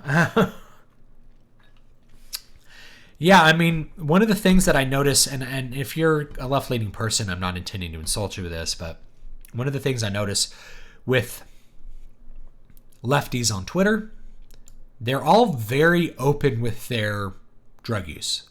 Their psychiatric drug use, I mean. Like, I take this, I have an anxiety issue and a depression issue, and I take these medications for it. And it's like, you know, that's a very personal thing to be talking about. You know, like, well, we need to dispel the stigma around, like, mental illness. It's like, you telling people that you're mentally ill doesn't really make them want to take you seriously, right? So it's kind of, I don't know, that's just what made me think of that.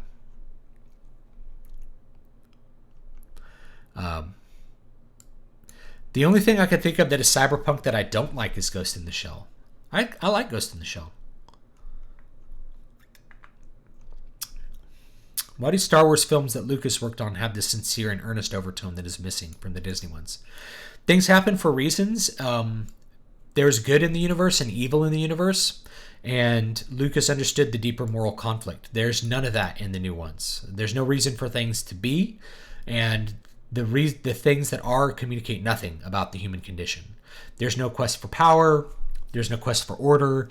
There's no ends and means conflict. There's no greater good. There's no conflict between emotion and stoicism. There's nothing of significance behind it. Like, they completely miss the whole idea of, like, dark side, light side. They miss the entire idea of, like, the stoic and the passionate, the order versus chaos, the power versus not, power versus refusing power. All this stuff's missing. It's just aesthetically that, and the words are that. They didn't understand the themes to repeat them.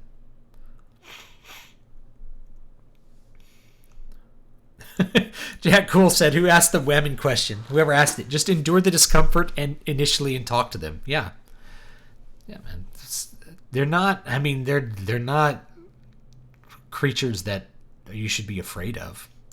Like, it's if you spend all your time on the internet, you hear all these stories about, like, bad women and, like, Me Too, false accusations, this and that. It's like, that's not normal.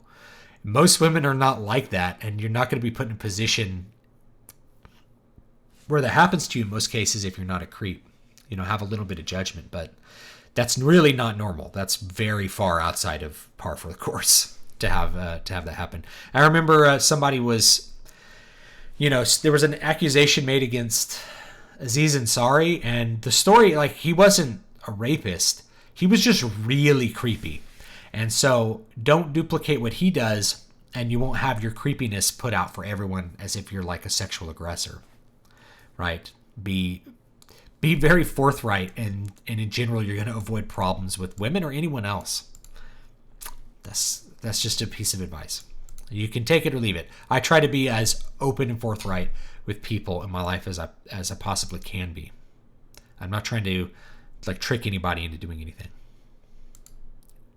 Are there any stories that mix steampunk and cyberpunk? Now I'm hooked on that question. Okay. Yeah, it's hard for me to think of those.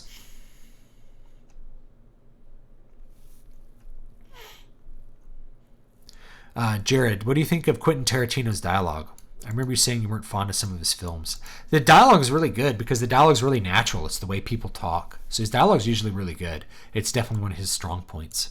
In fact, I mean, like mostly you watch the movies for the dialogue, and the dialogue tells the story. Pulp Fiction has great dialogue. Reservoir Dogs is good because of the dialogue and the acting. And he also gets great actors. He gets great performances out of actors. Samuel L. Jackson, one of the reasons he's liked is because Quentin Tarantino was able to make him get the right performance of that character and pick him to be the right character in Pulp Fiction. Like, he's great in it. It's great. OCS. I tried out for AF enlisted Spec Ops, failed to get a pilot slot, and ended up going for my old childhood dream of Army officer. Interesting. Yeah, see, I couldn't join the Army because I can't hear out of one ear. And the funny thing is it was like a recruitment for the band. It's like, do the Army band. It's like, you can't join because you can't hear good enough. I'm like, okay, go do something else.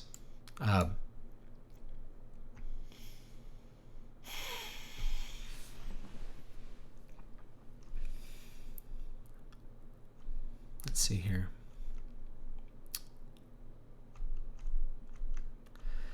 Jack Cool, is it true old-timey longbowmen often were like fiddler crabs, i.e. one really strong side that pulls the arrow back? I think it's a two...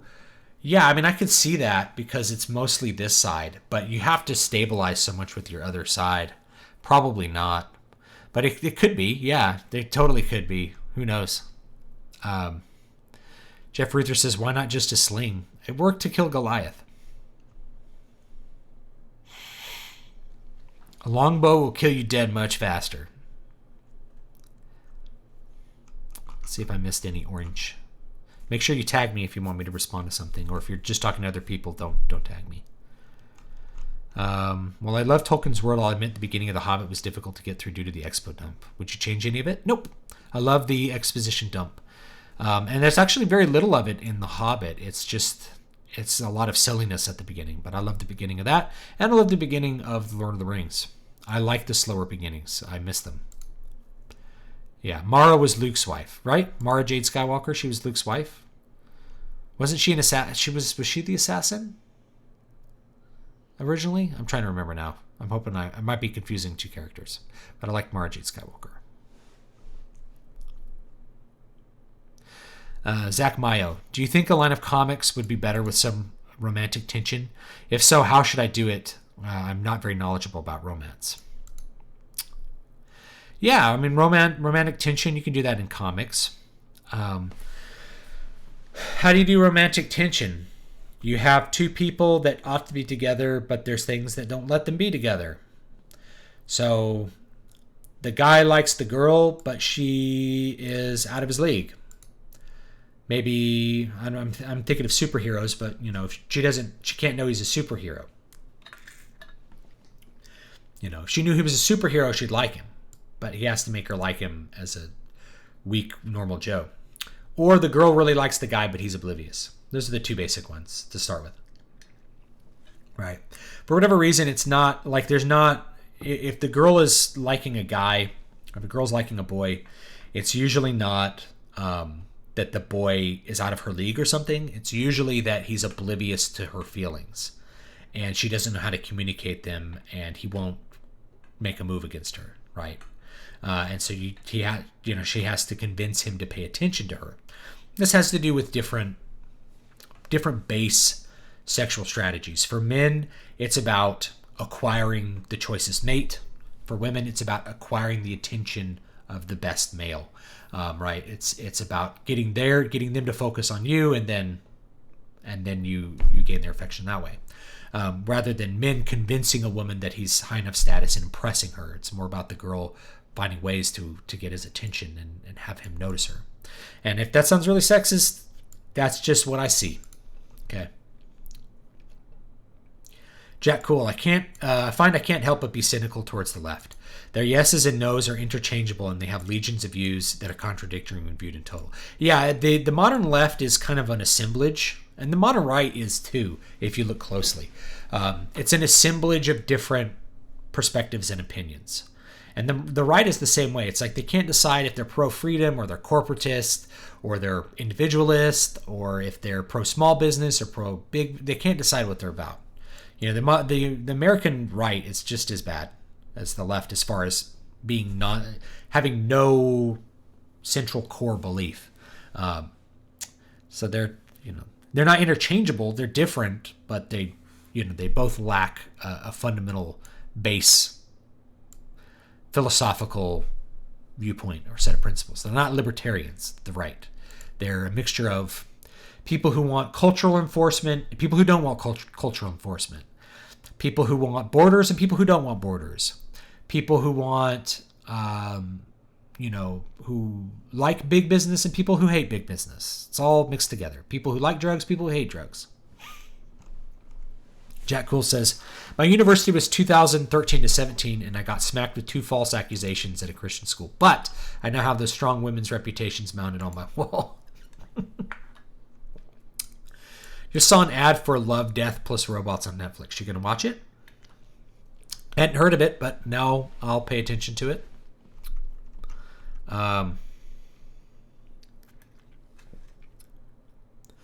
Let's see. I missed some. Do you think phonetic language in dialogue is used well, or does it get overbearing? I don't like it. How far until it gets unintelligible? I'm a dwarf, and I talk like a stereotype. I think you can do couple clues to indicate it. Instead of saying, I'm a dwarf, you'd say, I'm a dwarf, and then maybe drop the I from the end. I'm a dwarf, and I talk like a stereotype. I'm from the country. And you can just say he talks in a country accent, right? I'm his gardener.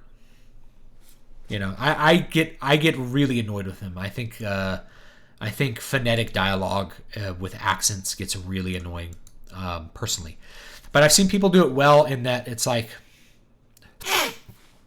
maybe there's a couple of things that clue you into it. Like, you get the idea that like Hagrid from Harry Potter talks with a country accent. Right? Shouldn't have told you that. Right? We get that idea just basically from the way the words are. We don't have to have him say, you don't have to put all the glottal stops in. So I get really annoyed with him. Other people disagree with me on that. But if it gets really overbearing, it can make me put a book down. I think I have put books down because it gets annoying. If you've ever read Train Spotting, you definitely know how far it's too far.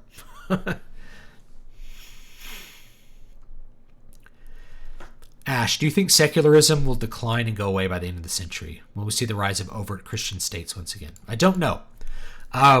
So I really don't know. Secularism is a response to multi-religion, right? So multiculturalism, but religion. That's secularism. We have a secular state because there's religious conflict, and we agree not to bring the religious conflict in the state. Is there any reason to have a secular state in Saudi Arabia? People talk about the fact that it's a bad Islamic state, but it's mostly a reflection on just it's bad, not that Islam is necessarily bad. That it's bad to have a theological, or what do you call it, theocracy. Likewise, was it bad for the Roman emperors to also be high priests? Absolutely not. The culture was in line. The culture was unified. The culture didn't have diverse religions. Even when the Roman Empire was Christian, all that stuff kind of held it together.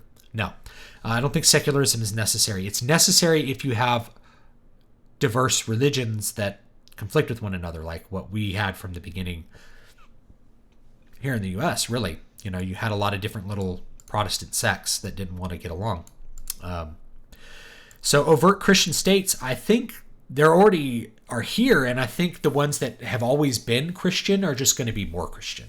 So Spain, Italy, Greece, I think those states which are Catholic, I don't know about France, but those states which are Catholic will be more Catholic, I think, by the end of the century, for sure. So I think Italy will become more Catholic. I think Spain will, Portugal, Greece, maybe, I think could. I think it'll have to in order to kind of match the cultural pressure coming from the Islamic states, and I think the secular north of Europe culturally is the least resistant to outside culture, and so that'll be the way that its culture eventually falls, or I don't know what'll happen, but I don't think it'll be bad. But those which are religiously unified, like Italy, I think will be a lot better off. Mara was the assassin that became Luke's wife. Thank you. I thought that's who Mara was. I really liked her. But like I said, it's been a while. I need to go back and read some of this again. Zach Maya, my villain is kind of bland right now. How should I spice him up? He's an alien emperor. I don't know. Do you want him to be even more evil? Show him doing really bad stuff, like eating human beings alive. Make him be really into something stupid. That'll make him spicy. Make him really into the Spice Girls. He listens to the Spice Girls and he eats human flesh. Bam. Super interesting. Unicorn on the Cob. One does not simply alter Tolkien. Tell that to Peter Jackson. It's the Hobbit trilogy's awful. I'm gonna do some content on the Rankin and Bass Hobbit animation soon. It nails the mood.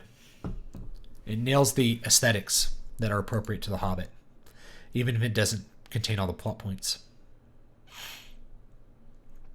I haven't seen George R. Martin's take on Lord of the Rings. I haven't. Sorry. You look incredibly uncomfortable addressing romance, Jack Cool says. I don't want to offend people, but also it's like romance, if there's no formula to it, because everybody's romance is different. It's all about having two characters and figuring out how to get them together. There's a million different paths. So if I say, you should do it this way, well, how did I do it? Well, I had people that were pretty different from each other experience a lot of things together that brought them closer. That's how I did it. And I don't know. Because if I say, this is how you write women, someone's like, well, I wrote a girl that's like this. It's like, that's great. Not everyone's the same, Or you're an evil sexist, or how could you say that women can be different from my stereotypes of them? There's no winning. There's no winning when you start talking about sex and gender.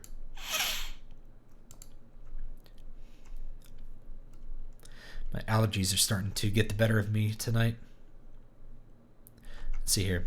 I'm going to try to answer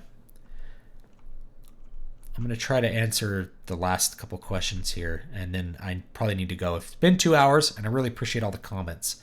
Hopefully talking about plot stuff's good. Film Girl says, I hope you're okay. I'm okay. I have some allergies.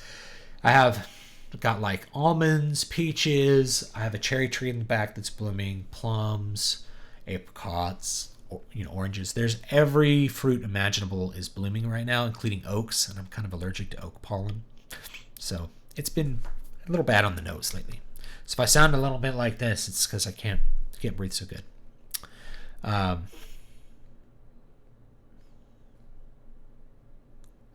Jack Cool says, Dave, you and Vox seem pretty consistent and not assemblage. Thank you. Vox is very consistent. Vox Day.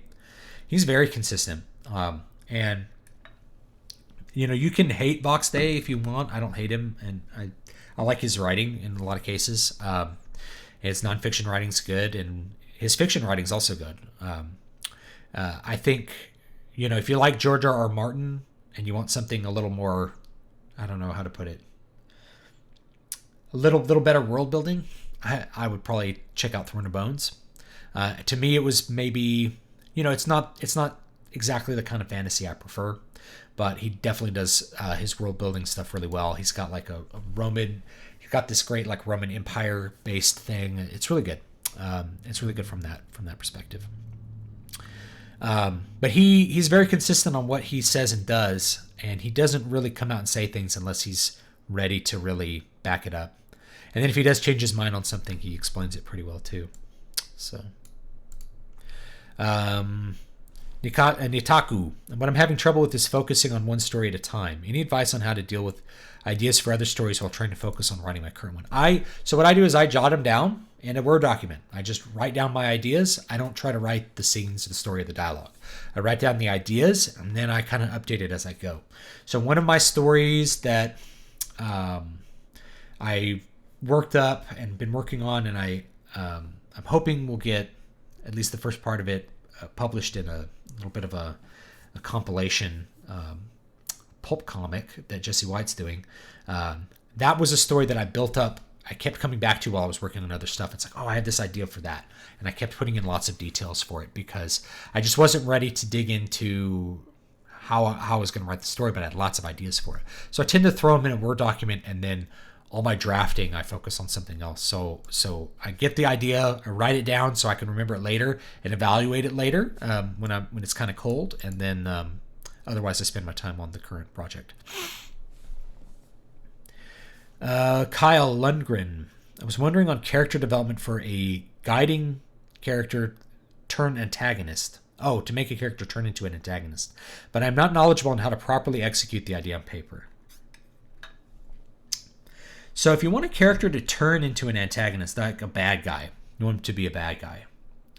Think about like how Darth Vader turned into a bad guy. Right. You turn to evil for several reasons. And I've done content on this. It's because, you're tempted by something that's offered. You're offered the world and it tempts you.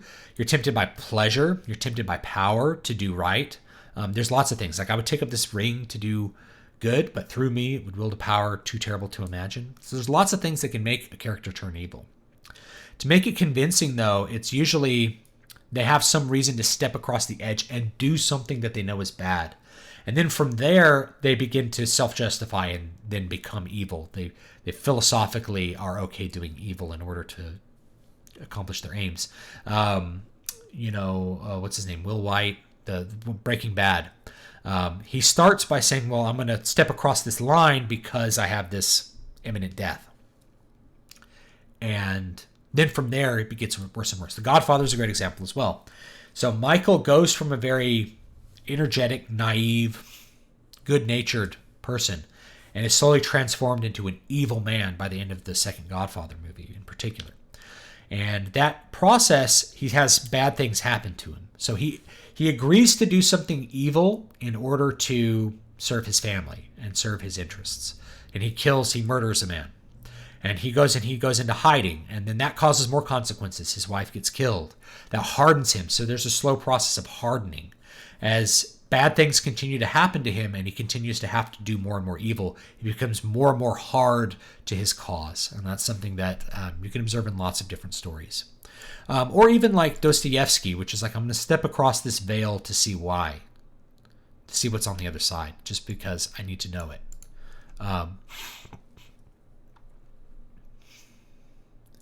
I did one phonetic accent character in the first Lego story. I hope this space Swiss Army officer isn't totally incomprehensible.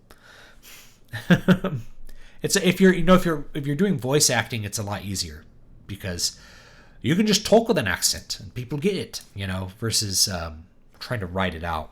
It gets a little bit annoying to read it. I find fellow Westerners can have a hard time thinking outside the Enlightenment box. Yeah, I'm guilty of that for sure. I have a hard time thinking about outside the box of the Enlightenment.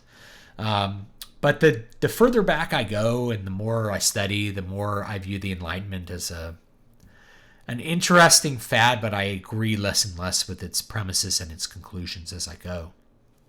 That's just how it is, You can read a lot of Thomas Aquinas, all the way back to Boethius, and it's gonna put a different perspective on that. Bob says, I'm voting David Stewart for Imperator and Pontifex Maximus in 2020. The Third Great Awakening, here we come. Yeah, I'd have to collect all the different titles. Pontifex Maximus. I'm trying to remember all the titles that Augustus collected. I'll have to remember some of the time. Oh, Kaku, I missed a super chat. Sorry. Would it be funny in a Lord of the Rings parody to have Maori? Yeah. Yeah, why not? Jack Cool, I saw the abridged version of the original Lord of the Rings cartoon when it was still on YouTube. Every time I try to watch the real thing, I crave the dub. Ever seen it? I've seen the original Lord of the Rings cartoon, the one by Ralph Bakshi, and it's cool. It's definitely weird, but I like it. And actually, some people have made some content that's like Peter Jackson really heavily. He used a lot of cinematic stuff that was just from that animation. Do you think, speaking of George R.R. Martin, do you think he'll ever finish his books? Yes, but they will not meet expectations because he doesn't know where he began. Just like with the Dark Tower series with Stephen King. It's not going to meet people's expectations because he hasn't had the goal in mind from the beginning. He didn't have that ultimate through line, right? I think he will, probably. But, I mean, who knows? Like, he could drop dead, and then who knows? Some fans will have to finish it. But I don't think it'll meet expectations. Quick and dirty on George R.R. Martin's take on Lord of the Rings. What was Aragorn's tax policy? Did he maintain a standing army? Did he genocide the orcs after beating Sauron, even the orc babies? I could actually answer some of that, right? So, the tax policy doesn't matter that much because the way that you maintain treasuries is not through tax policy, right? You levy taxes when you need the money. That's the way things worked in pre-modern times. This idea that there's a tax policy. The way the Romans levied money is they went over to the provincial governors and they're like, we need to get some more taxes. And he would send all the locals out to levy a tribute to pay to Rome. And they just kind of decided, they negotiated how much it would be. There was no set tax policy of like, you're going to give 10%. Like, that's a completely postmodern take on Tolkien. Tolkien was operating in historical fashion. If the King of France needed money, he'd go levy taxes. High taxes meant that the tax levy was unreasonable for what you were getting from it. He's just taxing to steal from people, not to provide that. The other thing is in the feudal system, you know, taxes went from the bottom down. The king didn't levy taxes on individuals so much as he asked his lords to levy taxes for him and then went from there. Just like how the lords would have to give him men of arms and knights for armed conflict and things like that. There was a little bit more back and forth with most feudal arrangements, I think. Did he genocide the orcs after beating Sauron, even the orc babies? No, but him and Éomer did fight several other wars after Lord of the Rings in order to keep the Southrons and the orcs at bay. But where the orcs went, I don't know. They retreated into the mountains. There's no, Aragorn did not pursue the orcs in the mountains to genocide every last one of them. And one of the things that that was said in Lord of the Rings, and I don't remember if it was Aragorn that said it. As for me, I pity, even his servants I pity.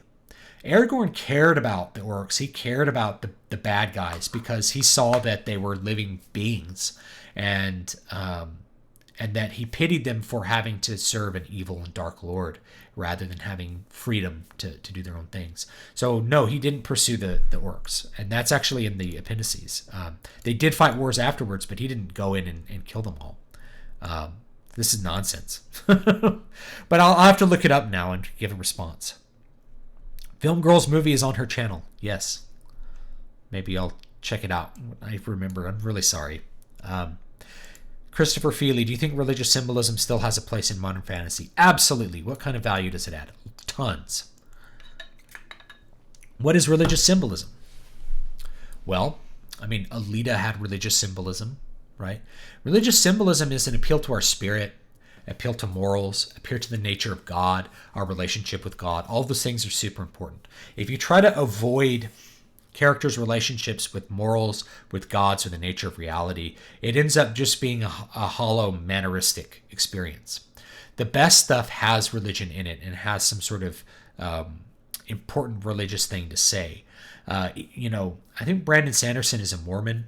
He doesn't really shy away from the religious stuff in his texts. He creates religions that they have, and they have significance. They have moral significance, and that's good. Tolkien, interestingly, the religion's almost absent by contrast.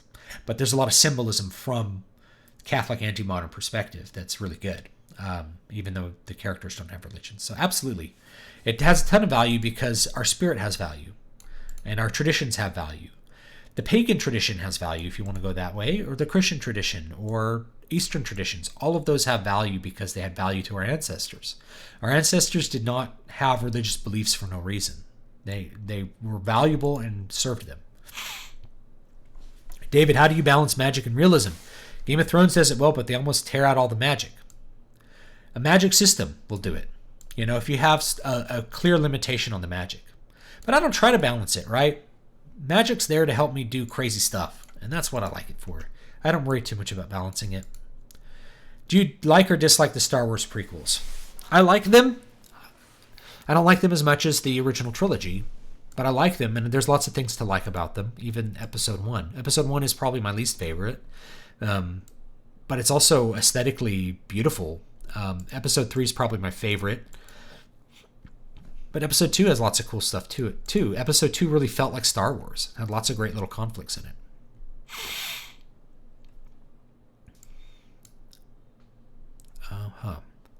Any thoughts on morally bankrupt characters and tonality in general? Who is the reader supposed to root for? Example, Man in the High Castle series. I don't like them. I'm not interested. So I couldn't watch House of Cards. I can't watch a nihilistic perspective. It gets really exhausting for me.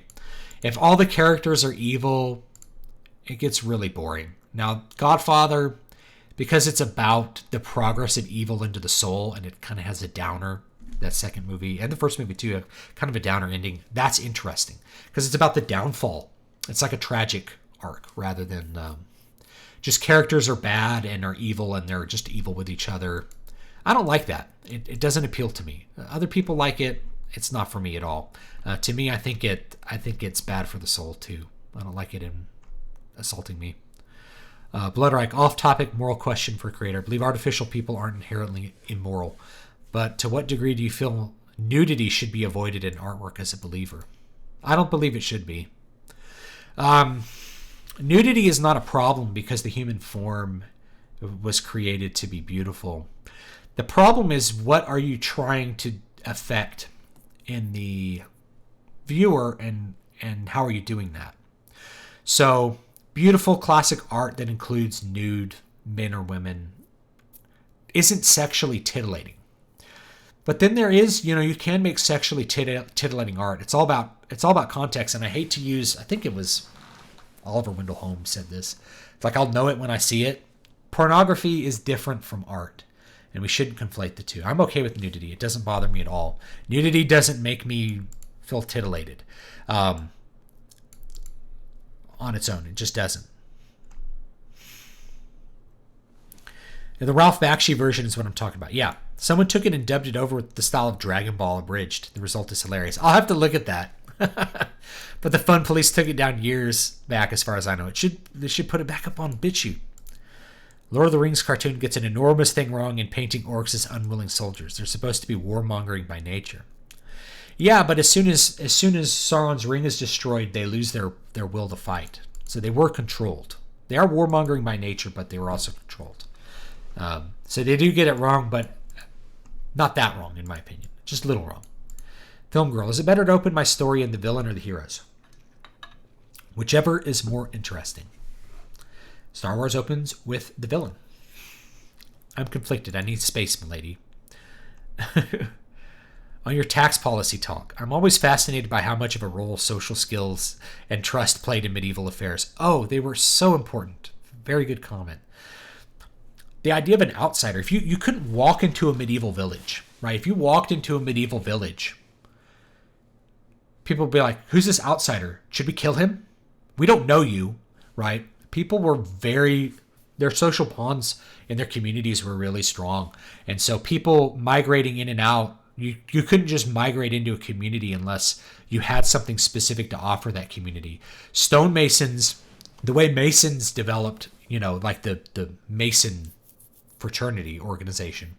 Stonemasons traveled around to where there was work because there wasn't always masonry work in one location.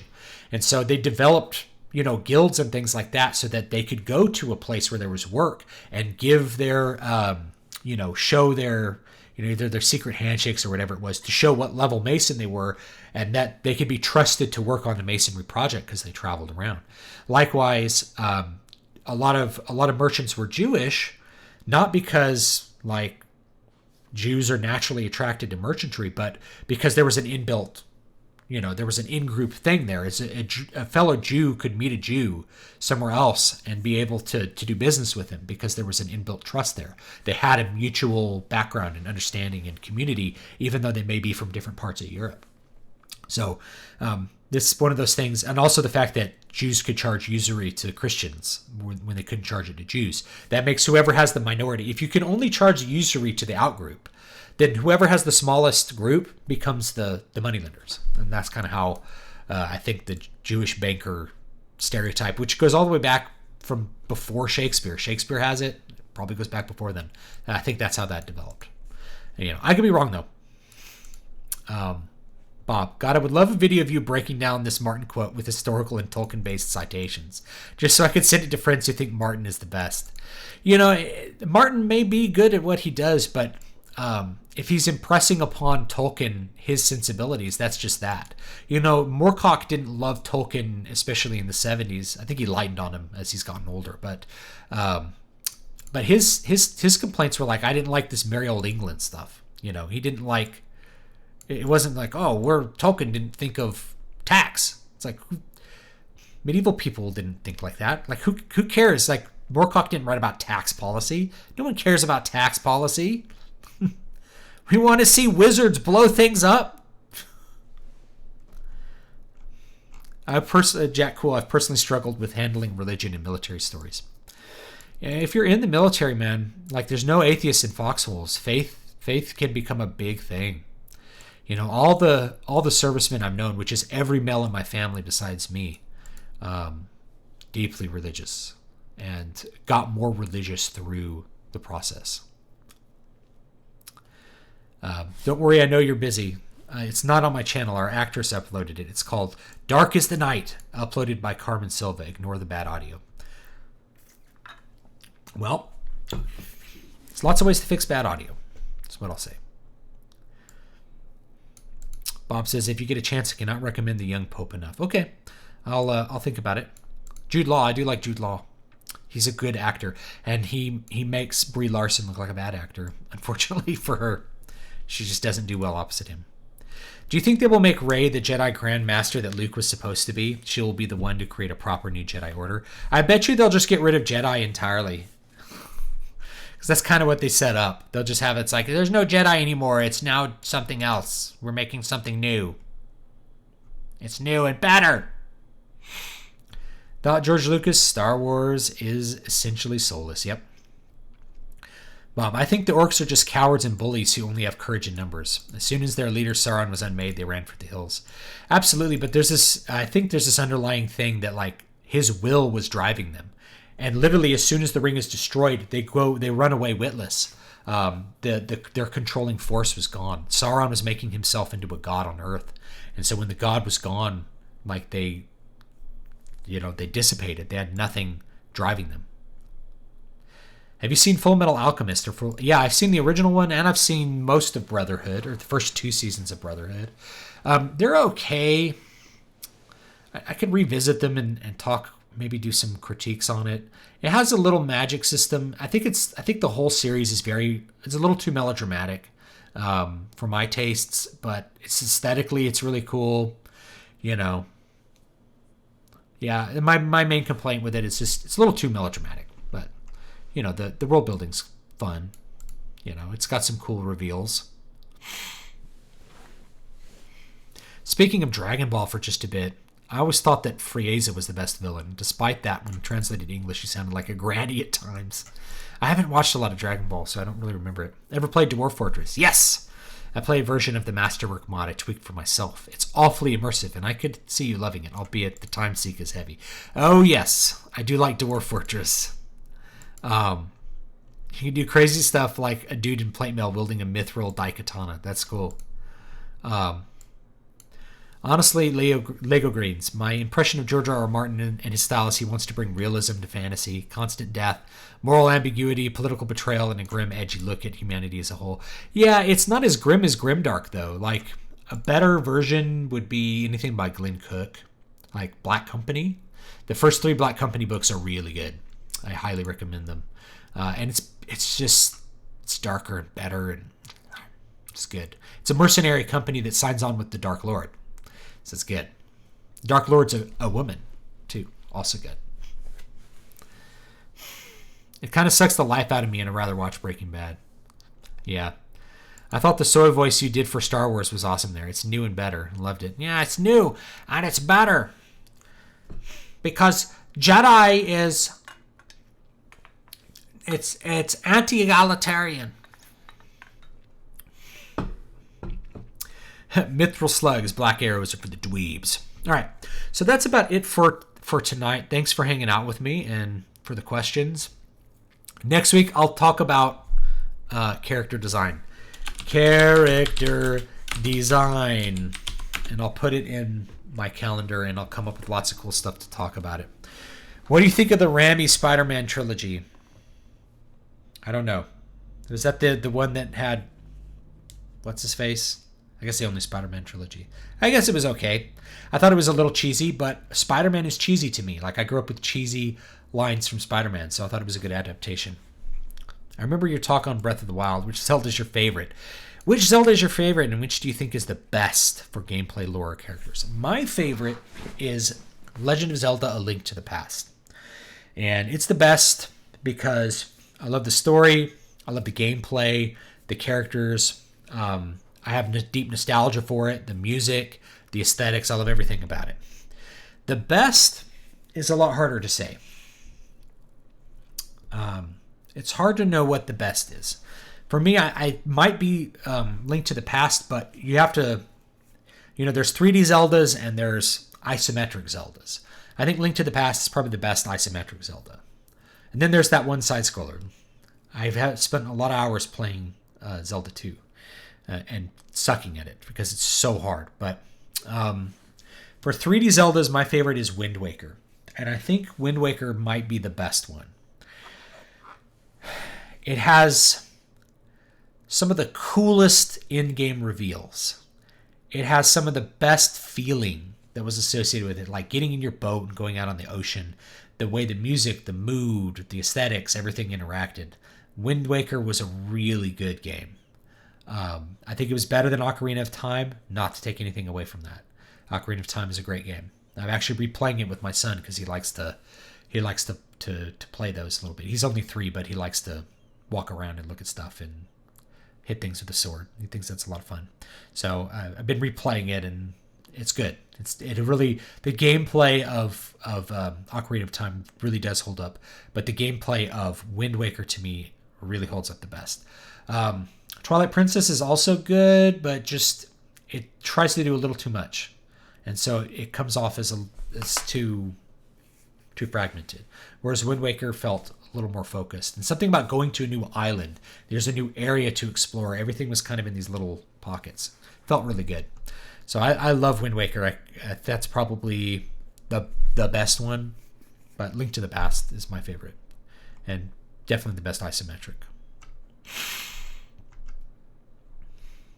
Did Tolkien base the character Faramir on himself? No idea. Totally worth it. Okay, thanks, guys. Yeah. I'm sorry the stream started a little late. I didn't have childcare. I had to wait for my wife to get home, but you guys understand how that is. Sometimes that works. Yeah. The facial expressions alone are good. Yeah. Love that stuff. The sequels are fun. Yeah, I do like the little sequels to Wind Waker, the DS sequels. I have one somewhere. Here's my 3DS. Oh. Looks like an SNES for the nostalgia, because I'm big on nostalgia. Kit question. Have you played KOTOR? Yes, it's one of my favorite games of all time. Might be number 2, number 3 on my list of favorite games. I don't know. It's up there. It's like top 5. It's really good. I'll do some KOTOR content in the future. I just did some Oblivion content over the weekend that I need to edit together. So I'm going to put that out this week. get the attention of more people who want to get into Oblivion and understand the leveling system. I'll probably do more gaming content as I go for things that I think are really good. And that's going to be my philosophy for gaming. It's like, let me do some content on stuff that's really good and really fun. Not like whatever's hot at the moment. One of my most viewed videos is how to level efficiently in Oblivion. It's good. It's good long form content. I want to talk about old games that are good. Wind Waker. I don't want to talk about new games that suck, because Western companies are bad at making games now. It's all about trying to part as much money from your wallet as possible, not making a fun game. Growing Wild, what are your thoughts on torture scenes and violence in writing? How detailed should one get, and does it add anything to the story like realism? I've addressed that in the past. It's highly dependent on your relationship with the audience, what genre you're in, and what you want it to do. I'm not opposed to it. Like, I have no moral stance on it. It's all about effect. So that's something you have to determine on your own. Pete says his favorite's Ocarina of Time. It's great, even though I think Link to the Past is extremely close. The Water Temple in Ocarina was a real pain, though. Ocarina is good. It really holds up. It does. Yeah. I thought Japan would do better. Okay, thanks, guys, and I will see you guys next time. Would I consider playing the Amnesia games? Yeah, I like them. I haven't played them in a long time. All right, I'll see you guys next time, and have a great day. Oh yeah, Crown of Sight is out on March 22nd. Check my website, dvspress.com/list. Or I'm sorry, that's to join my mailing list, dvspress.com, and you can get some samples of that. I forgot to put up a link for the free copies, so stick around in the chat. I'm going to put up a link to some free copies. So anybody that's watching, if you don't have a copy of Crown of Sight yet, it's going to be in the chat. I'm going to put up my little exit thing, and I'm going to have a link for you. So thanks for sticking around. I'm going to have the free book link in just a second.